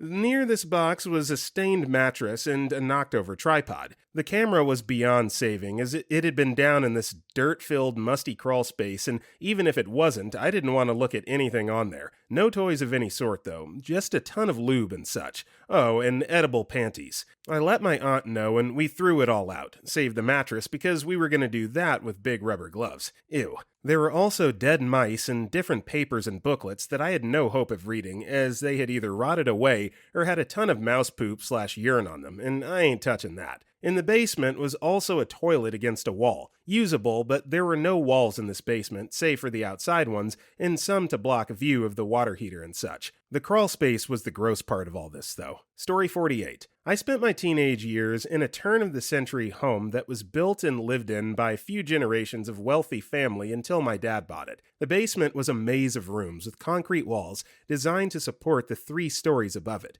but after a few years, we figured there was one section of the basement that we couldn't reach. The room above it was the pantry, and in the pantry, there is a soft spot on the floor. Not soft enough to worry about, but still noticeable, and it always made an odd creak when you stepped on it. Eventually, we were having some renovations done, and my dad had one of the carpenters take a look at that soft spot and 1, see what was under there, and 2, fix the soft spot. Turns out it was an old cistern, a rainwater holding tank for household use, which explains the huge area it took up. The soft spot was the old access panel that was slowly rotting away, and the flooring people simply covered in linoleum. More than once over the years. The cistern was empty of water, but one of the workers said there is at least a foot deep of bird skeletons in it. It must have taken him about 100 trips up and down that ladder to shovel and bag up those bones and throw them out. I just came home from school one day and Mom told me that they had it finished, cleaned up, and sealed it back up again properly. The squeak in the door was gone and we had new flooring in the pantry and kitchen. Story 49. In college, we moved into a dorm that used to be a frat house.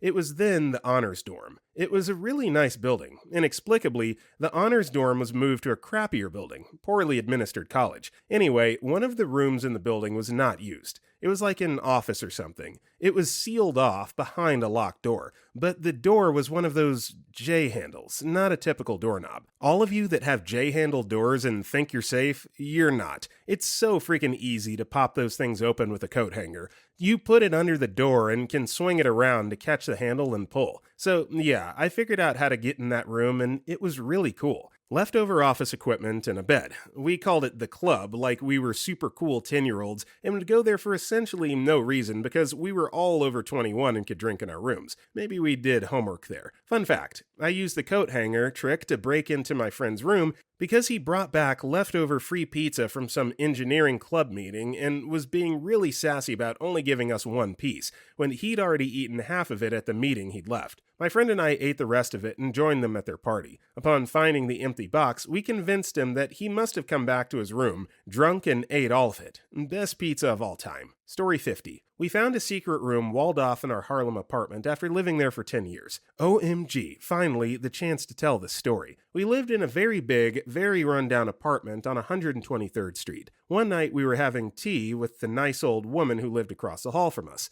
At some point she said, I never understood why they blocked off that room in your place. And I said, what room? And she said, how do you not know this? There's another bedroom in your apartment that they walled off before you moved in. On the right side, just as you enter the front door. So we run across the hall. I get out my drill, bang the wall till I find a hollow place, drill a big hole and look in. There's a gap and something beyond it. A door. I make the hole bigger, then put a mop handle in the door and push. The door opens inward into a room. I pull the mop out and look in, and no crap, right at that moment, the lightning flashes outside and illuminates a full bedroom that's been closed off behind the door. We debate what to do. My wife calls the landlord the next day and says, we want you to open the room. And he says, what room? And she says, open it now. And he says, okay, I'll send my guy over to break down the wall. Anyway, it turns out there is a thing called drywall decontrol in NYC. What it means is that when apartments go from rent controlled to rent stabilized, the landlord can only raise the rent by a certain percentage.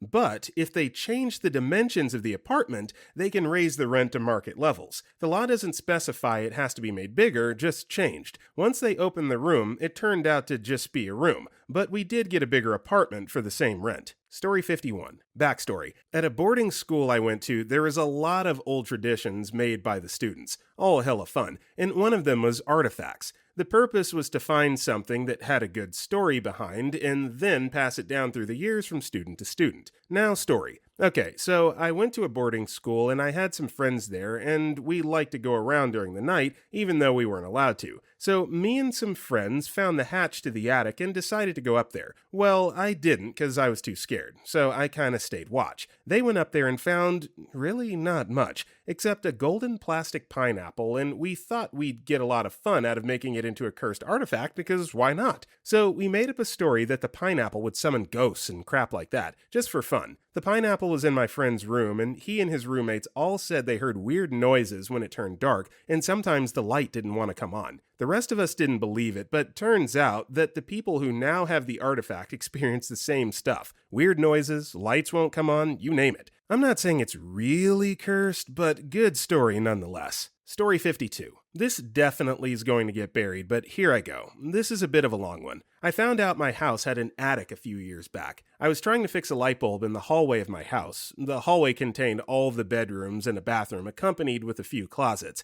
and I noticed a 2 by 3 foot rectangle outline in the ceiling near where I was trying to fix the light bulb. It was screwed shut, so I grabbed a screwdriver and unscrewed it. The rectangle outline fell off, and I looked back at the ceiling, and there was a little door thingy. The door looked like something out of an ancient Victorian home. It was polished, and the nails were made with real iron. But the moment I opened it, I had a bad feeling. A really bad feeling. Like it was dread with a mix of anxiety and raw fear. It was empty up there as far as I knew, but I didn't stick around up there for long. The amount of darkness in there was unnatural. It seriously scared me. I just shut the little attic door and left my house. I felt as if I wasn't supposed to open it, but I did. I had lived in that house since I was a baby. I've never felt that amount of dread or fear at once living there. I still live at that house. I eventually gathered up the courage to screw a few pieces of plywood over the door. I smudged a few times after that, but the atmosphere of my home was never the same. It's much more cold and less welcoming. I always feel like I'm being watched whenever I'm near that area of my house, and my dogs always tense up and their fur stands up when they walk past the attic door. Story 53. I moved into an old house in Aarhus, Denmark, when I was studying in the city in the late 90s/early 2000s. The tenant before us was the widow of a previous bishop of the city. She'd lived there since the 30s and not changed a thing. Wallpaper, curtains, furniture, etc. The house is a converted mortuary, built on the ruins of a church that burned down in the 1148. I found that out from a little research in local archives.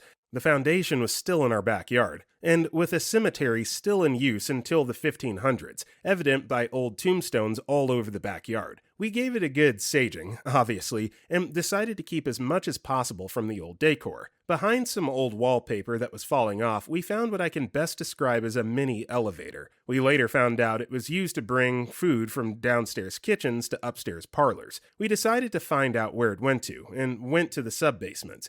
Behind a plaster wall, which we broke through fairly easily, we found its origin, the old kitchens, which would have originally been where they kept bodies when it was a mortuary. There were stone niches everywhere. I loved that home and was so sad when I moved away. Another one is where my friend currently lives, on 2nd Street between 1st and 2nd Avenue in NYC, in an old building that was used as a makeshift hospital during the Civil War, right across the street from an old cemetery. She lives in a studio basement, with an old locked door a little below ground level. On a drunken night, we decided to pick the lock, even though her landlord had said we absolutely couldn't, but it was too intriguing. Behind the door was a walkway under the street, going towards the cemetery, all stone and clearly old. At the end, which would be by the cemetery across, was another door, also locked. We didn't go through it, but I imagine that it led to catacombs under the cemetery. Story 54. I'd always known there was a small storage space in the back of the coat closet in my childhood bedroom. My parents would come rummage around in it to get sleeping bags when we'd go camping, as well as to retrieve other stored items. When I was 9, I had a doctor's appointment where I had to get a shot and desperately didn't want to go. I opened up the little storage space door and crawled in.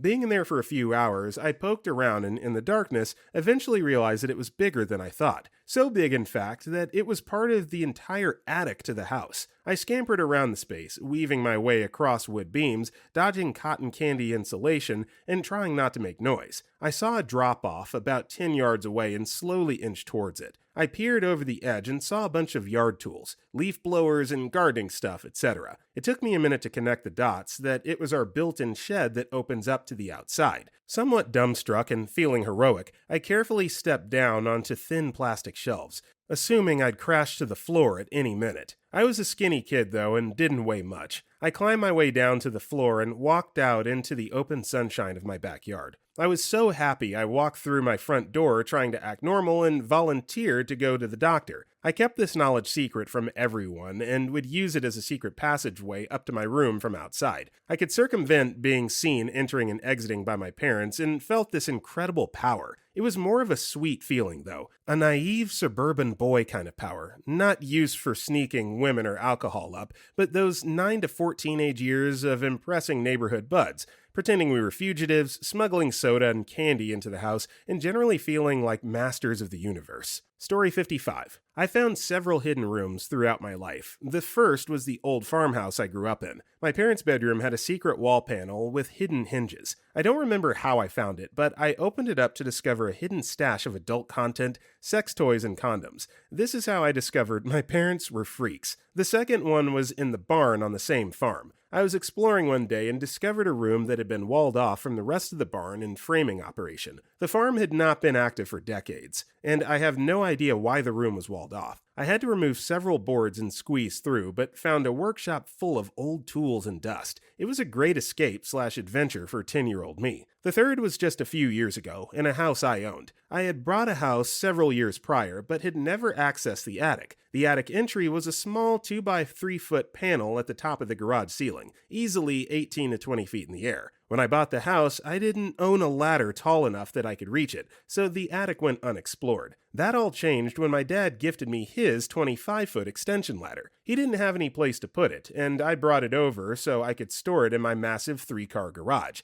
As I was hanging it on the wall, the attic panel caught my eye and I knew I was going to go up there. I popped open the panel and discovered that the previous owners had laid plywood down to make a floor above the garage and had left behind several duffel bags and boxes. I was so excited to go through them, imagining cash, jewelry, or bearer bonds that would make me rich beyond my wildest dreams. Nope. Old VHS tapes, clothes, bedding, and Christmas wrapping paper. It was a bummer that there wasn't anything of value, but the excitement of discovering the space almost made up for it. Story 56. I didn't find a room or anything in my house, but rather something else right outside. So, I've owned this house for 3 years. The yard is sloped, so I get a lot of water runoff when it rains. It gets so bad that it causes major flooding in the 2 houses downhill from me. So recently, I decided that I should fix this issue and maybe put in something to divert the water, or maybe a drain so I don't keep losing all my dirt. So I start digging in the spot where all the water is coming from. Mind you, there are tons of random small rocks buried around this area,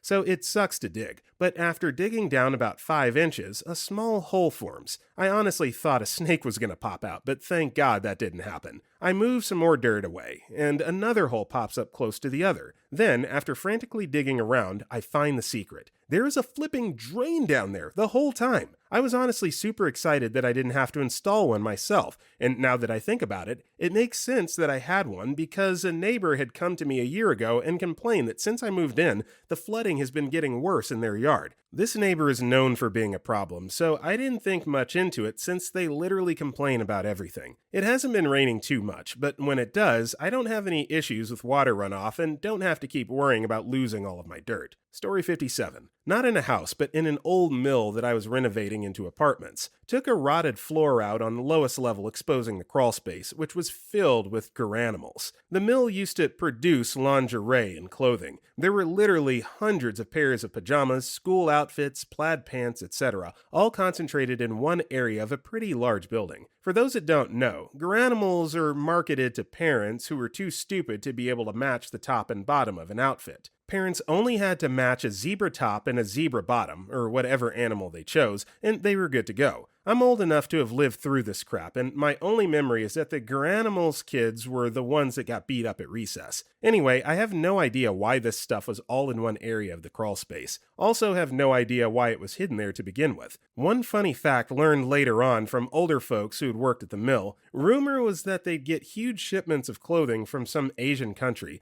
and they would tear out the tag that said made in XXX and replace it with a tag that said made in America. No manufacturing going on, just sewing tags. Another funny fact is that I carted a crap pile of this stuff home to try and get my kids to wear it. No dice. Also, another one just came to mind. I grew up in a house in New Hampshire that was built in the 1700s. My dad was taking a wall out in the mid-70s and exposed a place where a former owner had enclosed a quill pen mounted on a piece of oak, with the date and a short note. It was from the 1800s. Can't remember exactly when. We hung it up in the dining room. When he rebuilt his new wall, he enclosed a 1976 coin set with a note. So I've never heard of granimals. I'm not even sure if I'm pronouncing that correctly, but I know for a fact if a kid in my class was wearing like a zebra shirt and zebra shorts, and zebra socks and shoes top to bottom, he would get teased pretty hardcore, so that's somewhat understandable. Not condoning bullying, that's just the way the world was back then. Story 58. The house my grandparents had in Baton Rouge had one when I was a kid, though it wasn't found until it was too late for me to see it. It was a beautiful 2-story house, and to get to the front door, you had to go up a curved stair. There was essentially an open cylinder that the stair wrapped around, which had a tree growing in it, and at the base, you could see a tiny window that I always sort of wondered about. The only way to get to the bottom was with a ladder, as far as I know, and in retrospect, I'm sure this was a window for the rooms. Anyway, there was a crawl space that you could access the secret room/rooms on the first floor behind a little bar. My grandfather and I were messing with it one time, and I was about to crawl down to see what was there, but my grandfather was around the area, spazzed out, and started yelling to close it because of rats or something like that. I didn't go back to check it out some other time. Guess I didn't think to because I wasn't really a kid that was much about following the rules. My grandparents sold the house when I was about 9 to 10, and the family that bought it had kids who immediately started exploring the house, went down the crawl space and found the room or rooms. I actually remember being kind of mad at my grandmother about that. Would have been cool to see those. Story 59. Me and my cousin rented a house in the suburbs. We lived there for about 6 months when we got speaking to some guys at our college that we went to. We were describing the house and area, and by random chance, one of the guys says he knew that place as he used to go there for band practice with some mates who used to live there. Anyway, he told us when we got home to go open up the broom closet and check the floorboards. He didn't tell us exactly what was there, so we checked it out, and sure enough, the floorboards were loose, so we pried them up, and lo and behold, there is a hole going down under the house. We get some equipment, torches and face masks, etc., and checked out the hole. It went down a good 3 to 4 feet. Then there is a little passageway you could crawl through. We went down there, and all the walls were lined with sandbags where they had excavated all the dirt. The passageway then opened up to under the lounge room floor where it had been hollowed out and made into a place to grow weed. Of course, there wasn't much left, but you could see where they had hooked up electricity and water and a few leftover pots and clay balls from a hydro system. After that, we used to go down there occasionally to smoke some weed. We showed a few of our friends, but never told the real estate agent about it. House is still there today with new occupants. I wonder if they know. Story 60. In my second year of uni, we rented an old house in Nottingham, UK. It was a big 4-story terrace property, but one of the floors was a dingy, dark basement, which we actually turned into our own little bar/smoke room. Anyway, in the basement, there was this small wooden hatch on one of the walls, which led through to a dark room with another small hole in one of the walls. Us being curious students, it was inevitable that we would venture on through and find out where it would lead. So, crawling through, we were met with a series of other rooms with small crawl holes, which eventually brought us into a bigger room that actually had a few empty beer cans in. Clearly, someone before us has the same idea and had made it into their little underground drinking room. At the end of this underground maze of rooms, we saw another hole in the wall with a wooden hatch door. As we slowly pushed it open, we started to hear some people talking, and that's when we realized we had actually made our way into the next door neighbor's basement, and they were talking in the living room directly above us. We quietly closed the hatch door, made our way back through the crawlspace's home, and never mentioned it to the neighbors as we didn't want to freak them out by telling them we could get into their house undetected. Story 61. Not so much a secret room, however, around 3 to 4 years ago, whilst living with parents, we discovered some strange stuff in the loft. In the UK, there's usually a little square hole in the ceiling that leads to the loft, and as far as I'm aware, most are used for storage. My stepdad decided to head up into ours one day to see what was up there, after being in the house for a couple of months and not having a peek before. I crap you not, I've never heard a grown-ass man squeal so loud in all my life. To this day, we still take the piss out of him for it. The loft was pitch black with no light switch close, so he used the torch on his iPhone to try and see what was up there, and to his surprise, he found graffiti all over the walls. The graffiti, to his description, was full of, quote, demonic crap, and it was plastered across all the loft. Drawings of demons, weird writing, pentagrams and crap. Either the house had squatters in the loft before we moved in, which is unlikely as it was a house owned by a family friend previously, or we lived in a demonic summoning ground. A lot of weird crap happened in that house growing up. Story 62. Kinda late to the show, but when I was a kid, we were living in this very cheap house for rental. Rooms were small for a normal house, but me and my older sister loved it because the house had long ass halls in it. The owners of the house were a weird old couple. When we moved in, something about the house felt odd. The house was decorated oddly, like it was from 1920 or something, and it had closets and bookcases, drawers everywhere, planted on the walls. After a while, my mom started finding items that belonged to the owners, but they weren't normal things. We found amulets, toys, babies, like some voodoo crap. In my parents' bedroom, there is a large closet. One of those you couldn't move because it was too big, so it was installed to the wall. One day, my older sister and I were playing hide and seek, so I decided to hide in that closet. My sister came into the room to look for me, and I tried to go back as far as possible because I thought she would check the closet. As I leaned to the back of the closet, it cracked. My sister heard me, so I got caught. But we found at the back of the closet there was a space big enough that 3 to 4 adults could fit. The space was empty. I think the owners hide some crap there because the wall was shaped like a U there, and the closet completely shutted the spare place to use. I don't see any other reasons to do that because the closet was handmade. The owners didn't just go buy a normal sized closet. They had someone make a closet big enough to close the space. Story 63. Went to visit Korea for the first time. It was the late 90s and was our small ancestral town in the mountains. More than half of the residents were over 65 and lived in traditional houses. Courtyard in the front, U or L-shaped building, mostly wood construction. I really didn't expect Grandma to live in this kind of house because I had only seen them in horror films or period dramas. The walls had wallpaper, but I think the structure of the house were still wood and clay. Some of the sliding doors just had paper. Anyway, I was still a kid and didn't really have cousins my age, and I didn't communicate well with the kids in the village since my grasp of the language was piss poor. Went off exploring one day around the area, walked past the haunted well my mom told me to avoid, and found an abandoned wing of the house. Grandma and Grandpa had done some renovations to modernize the main wing, electricity, gas, heat, etc.,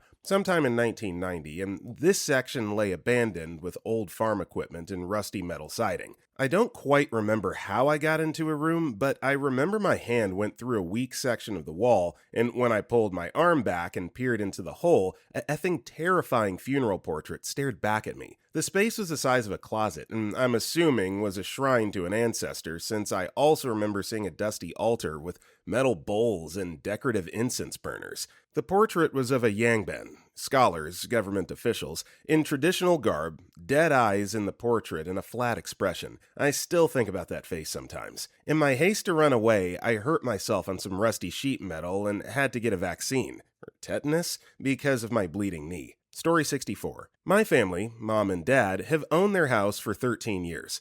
The house is an old Clydesdale farm from the 1800s. The basement is dirt with granite foundation stones. At the beginning of summer last year, we were helping them replace their water heater. There was no way it was going to fit through the regular way. The reason being is the hallway the basement floor is in, you can barely fit in. So my dad and fiancé start looking around for another way into the basement, and it turned out at the very back of the basement there is another room where there is an opening that led to the outside porch where it actually opened. So if you are standing on the porch, there will be a section of the wood planks that lift up and have hinges attached to it. We had never known that what was there all the time that we lived there. It's kind of cool to see too, because this house keeps on giving us really cool surprises. When we were renovating my mom's sewing room a few years ago, we tore down the horsehair plaster and plath, and we found a bunch of journals in the wall. We also found the original blueprints to the house as well. Another renovation upstairs in the apartment that I currently live in, we were removing boards from the doorway that goes to the kitchen, and it turned out that all the boards were unnecessary and there were more hidden treasures in the wall this time. It was an old handsaw, and I'm pretty sure there was a hammer too. It was from one of the times it was renovated in the 20s and the second time they renovated in the 70s. Sometimes old houses can be really awesome to live in because you find really cool things like that. If you remodel or if you just start looking around or need to do something and it just randomly comes out like that. They're like a time capsule. That's awesome. Story 65. Not my house, but a friend's house when I was a kid. I lived in a townhouse, one in the middle of like 12 other townhouses, all attached. We used to hang out in his basement where he had a Super Nintendo hooked up. We were looking into this crawlspace under the stairs and it led behind some of the utilities, like the water heater and some of the electrical. But then another water heater and more electrical. I didn't think anything of it because I was a kid. We kept crawling through and reached what we thought was maybe the other side of the basement. Turns out it was a clear path into the neighbor's basement. We heard the basement door open up the stairs and we panic crawled back to our basement. By the end of that year, so much crap happened with that crawl space. Turns out the neighbor's teenage kid had been using that crawl space to steal crap from my friend's house, and his mom used it to hide dudes she was banging behind her husband's back. My guess is there's supposed to be some kind of division between the two units, like a wall or even just a bit of drywall that never got placed or got taken down. Story 66. I was living in a 70s remodel of an 1890s or so house. There were plenty of weird crawl spaces inside, but the strangest one was the door on the outside of the house, about 10 feet up, with no way to reach it and a lock on the outside of it, like they were trying to keep something in. About a month and a half into living there, my very athletic ex and I decided that today was the day we were going to see what was inside. I'd been getting weird vibes from that house all the time, and once even felt like I was being watched. I talked to the ghost politely. "Hey, ghost, I appreciate you wanting to hang out, but I need to go to bed." As soon as I finished my sentence, my light turned off. The bulb had burned out. What are the odds? So anyway, we got a really sturdy chair and I climbed up the athletic X and stood on his shoulders. I turned the lock, half expecting to see some creepy dungeon for hiding people or junk, but instead it was filled with insulation and snakeskins. I grabbed one of them and climbed down the XBF. It wasn't what I wanted at all, but I did discover that we had a family of black snakes living in that house, not paying rent. Story 67. Not my home, but one he had found through work. A few years ago, I worked for a water restoration company. We fixed flood damage in homes and whatnot. Anyways, it was an older home, 1950s-ish, and the family living there was young and had bought the house because of the large basement it had, so they could use it as a bonus room or kids' room. They had an upstairs bathroom leak, which flooded their basement while they were out of town. After getting the standing water out, we started our work, and because of the type of damage and the type of water that caused the loss, we had to remove sections of the drywall in the basement. Behind the shoddy framework on the brick walls, he happened to find a door. We tore down the wall which covered the door. We wouldn't normally do that kind of thing, but since the type of water,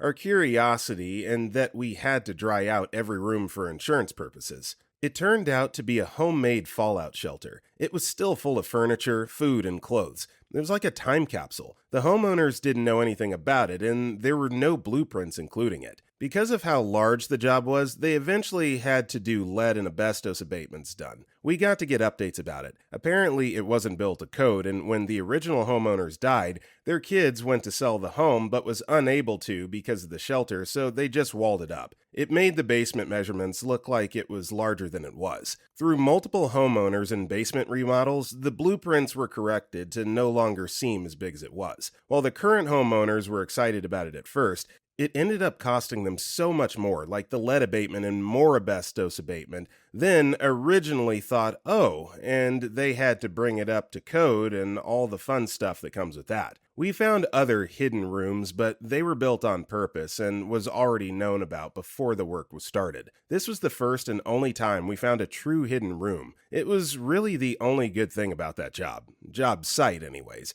because it was rather horrible to do anything with those homeowners. Story 68. I actually have a solid story for this. Years ago, I lived in a house turned apartments in an older city. It was probably built in the late 1800s, judging by the style. During one particularly rowdy party, a girl was sitting with her back against the wall in my roommate's bedroom when she leaned back and the drywall snapped in half in a large section. Typically, this wouldn't happen due to wall joists, but it's an old house, so we didn't think anything of it. The roommate worked in construction, and I kept telling him it needed to be repaired before the landlord saw it, as we were already on thin ice due to excessive partying, but I was usually answered with a bunch of, yeah, I'll get to it. Needless to say, it didn't get done for months and months. When we were served a 30-day eviction notice, I came down hard about the hole in the wall as it was going to affect our security deposit, which I paid. I was met with an equal amount of, I'll get to it, resistance. Then eviction eve arrives and I'm hounding this guy who assures me that he's on his way with the necessary supplies to fix the hole. I spent the time preparing the hole by removing the broken drywall and ensuring that it would only take a few cuts, screws, and then joint compound. It didn't have to be dry, just as long as it wasn't noticeable. He finally arrives at 11 p.m. with a piece of drywall, joint compound, and a drill. We have to be out by 8 a.m. the next morning, and the landlord would be there to ensure we weren't destroying the place.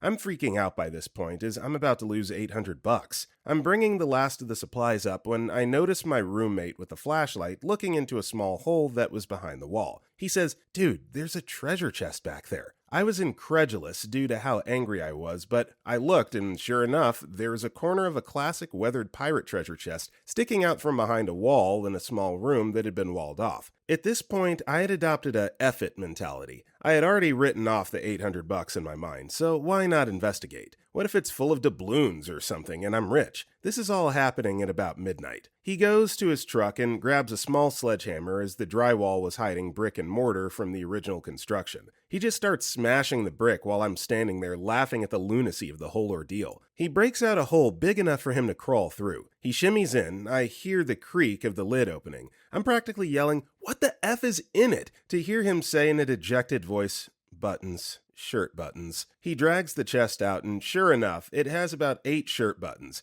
a fork, and a few crumbling pages of some crappy book. I've never been more disappointed in my life. This is at about 2 a.m. He spends the next 5 hours stuffing a mortar and drywall back in the hole, patches it up, and the landlord never noticed. I was in the room when he looked directly at the wall. It was wet, but he never touched it. I got most of my security deposit back, other reasons for not getting all of it, and I still have the treasure chest. It was a roller coaster of an evening. Story 69. When I was a kid, my grandparents lived down the street from me and had a huge house on the river. The house was so big that we would have all my cousins and I play hide and seek every time they came over, and it would take forever to find anyone. Usually we'd come out because we had to go to the bathroom or something. The usual hiding spots were all the storage areas in the basement. There were piles of folding chairs, boxes of children's clothes, mountains of 60s toys that we'd never play with, and a workshop that you could move boxes around to hide under the table and above the floor. The games were more fun though when the person counting didn't sit on the stairs though,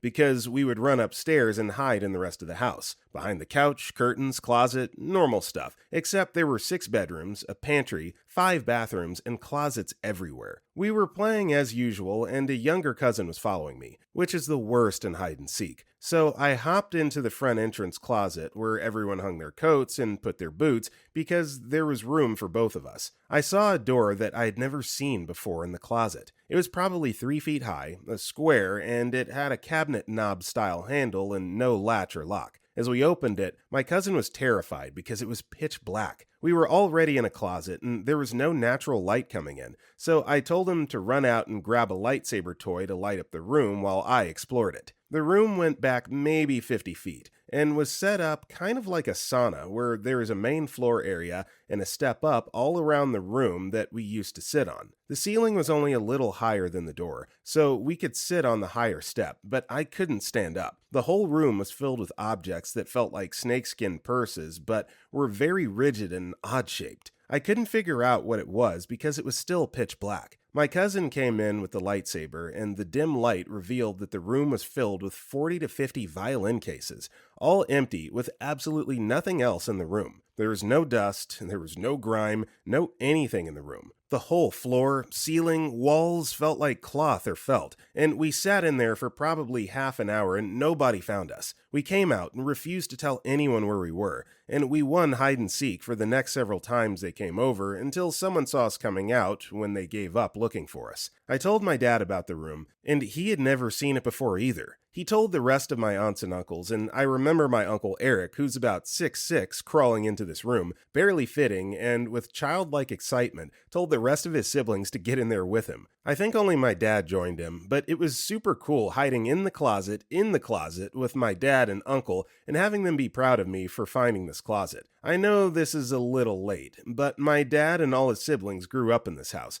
so it was a real shock to them. I just looked it up, and it's 800K and over 6K square foot today, just for size and reference. The basement was a big part of hide and seek, and didn't count towards the square feet because it was unfinished. There were 7 closet to bedroom sized rooms in the basement, as well as a workshop and a large open, normal basement part. Unrelated last tidbit. I remember being a dumb kid and wanting to hide in the chest freezer in the basement, and my mother had to tell me two things. That's how kids die, and the food in there has freezer burn from the 50s. When my grandparents moved 12 years after the story above, they were very concerned with how they were going to move all the meat and vegetables from their chest freezer. We tried lying to them, saying it wouldn't fit in their new place, and they argued and argued until we agreed to move the whole thing. We didn't. I don't know what the outcome was, but we threw away all the food in a 4-foot tall, 8-foot wide, 4-foot deep chest. The stuff on the top was from the 80s, and the stuff on the bottom was unrecognizable. My dad just kind of shrugged and said, they were raised by the Great Depression. Story 70. Not so secret, but my grandparents' old house had a bunch of hidden rooms. I don't remember if they built the house themselves or if they bought it. It was pretty old. The following rooms were all on the second story.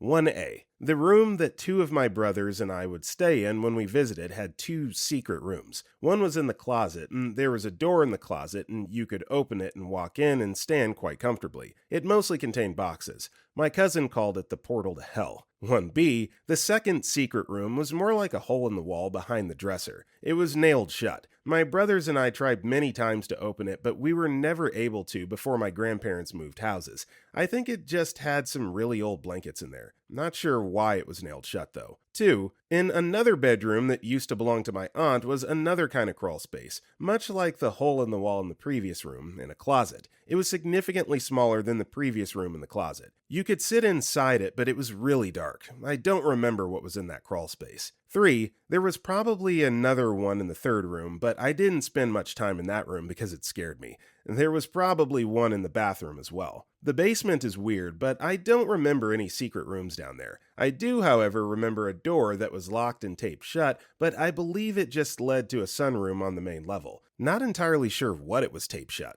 It felt very ominous. Story 71. Not my story, but my friend's. Not really a secret room, but an interesting find. Her and her BF had just moved into a small one-story house in my hometown. It's a pretty neat little house, kind of spooky being directly across the street from a cemetery, and it's surrounded by forest on all sides, so it sort of feels super isolated from everything else. Really pretty during the fall, though. A lot of things about the house were retro mid-1900s, including the HVAC, electrical wiring, and all the appliances/furniture that came with the place. They had no idea who lived there before, but they moved in during the start of winter, which gets pretty cold where they live. Right off the bat, they thought how odd it was that the house never got particularly warm despite cranking the heat up. They got by using space heaters, since it was a small house, and just chalked it up to being an older house. That summer, we had some brutal heat waves, and one day we were rearranging the furniture because they had just splurged on some new purchases for themselves. While the AC was on, they were walking back and forth across those grated floor vents all day. Eventually, the BF noticed that barely any air was blowing out of these things as he stopped and stood on top of it. Being a little curious, dude unscrews and takes the grate cover off. He starts fishing around in the AC duct trying to feel something.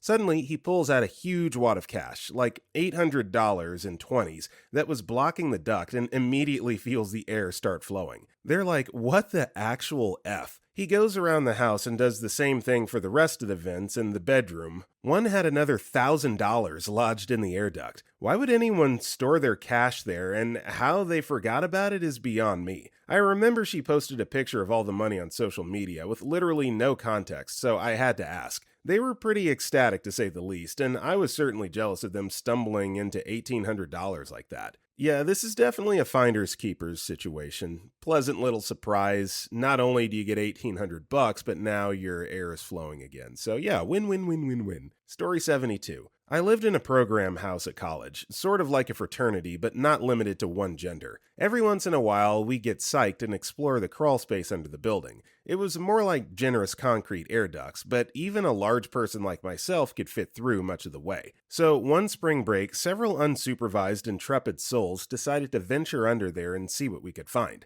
To set the scene, this crawl space is accessed through a trapdoor in the maintenance room, right under the great big hub that served Ethernet to the building. This was a little while ago. Also, the walls and floors were pretty thick, so Wi-Fi was tough, at least back in the 802.11b days. I don't know if they ever got it working. That building was built like a carpeted parking garage. You get down into this little vestibule under the trapdoor, and the first thing you notice is the dust. There's an inch of it, everywhere. After this little adventure, we were coughing up dust for a week. And of course, except for your flashlight, it's pitch dark. You couldn't go very far, maybe 15 or 20 feet before the ducts branched off into smaller stone passages. Getting stuck sounded like no fun, so we turned back fairly quickly. But we did find notes and mementos from previous generations of students. My favorite was a copy of Atlas shrugged with a note that said, Fusikan Rand. If we left anything down there, I don't recall. Story 73. I live in a rural city in western Pennsylvania where most of the houses date back to the 20s and 30s. Moved here a few years back and rented the upper 2 floors of a duplex with a few other guys. My room was the only one on the top floor and had the only staircase up or down.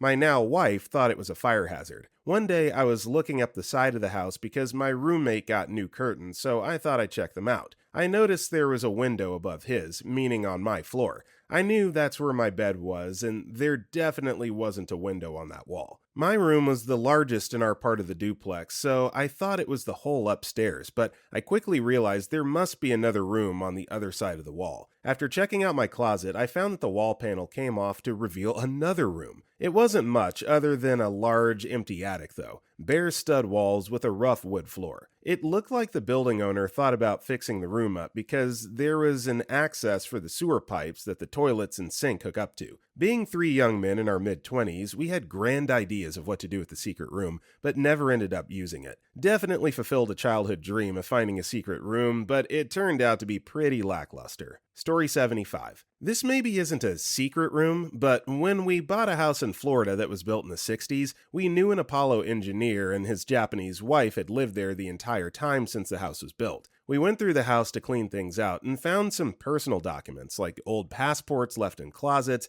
and 3 filled urns, which we found out were the beloved family dogs.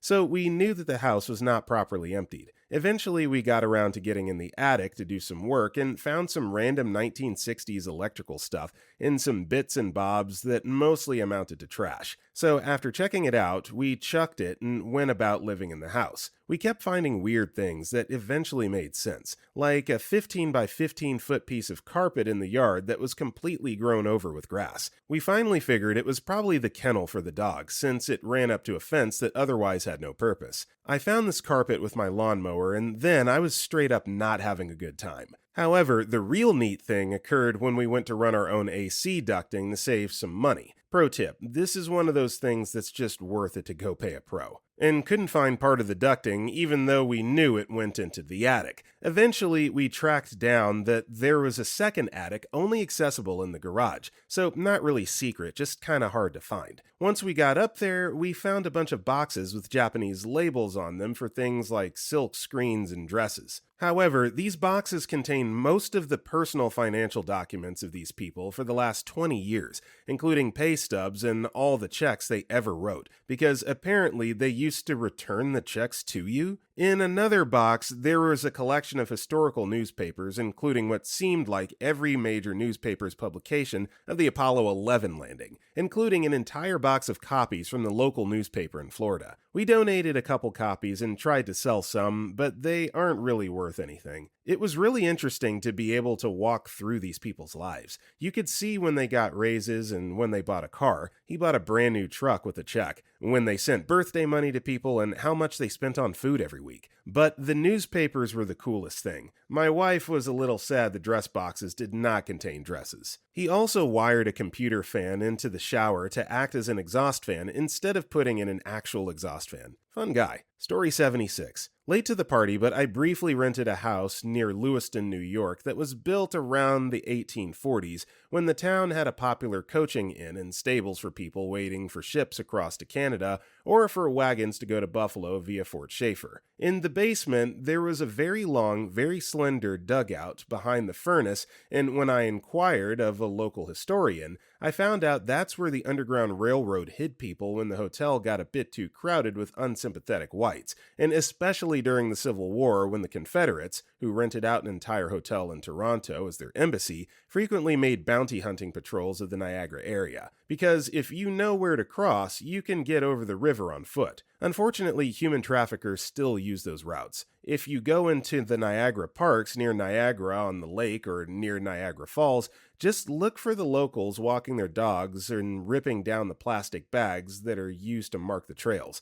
But it was terrifying, the conditions people endured on the UR. I had just come out of the Marine Corps and I could barely get in there, so I have no idea how people slept in there for 2 or 3 days. You could kind of bend your knees and let the wall support you, but it was very difficult to breathe, let alone back in the day when something would be stacked in front, since it was part of the cold cellar. But according to the local historian who told me about it, they used to fit 2 adults and as many children as possible for up to 3 days. If you're interested in the Civil War era and are around Buffalo, definitely check out Grand Island. It was purchased before the war as a safe haven for American Jews, and because of all the trouble with the Confederates during the Civil War in the area, the gentleman who owned it sold it back to the United States. So the history of Israel would have been very, very different, and there's a fascinating 19th century graveyard from the settlers there.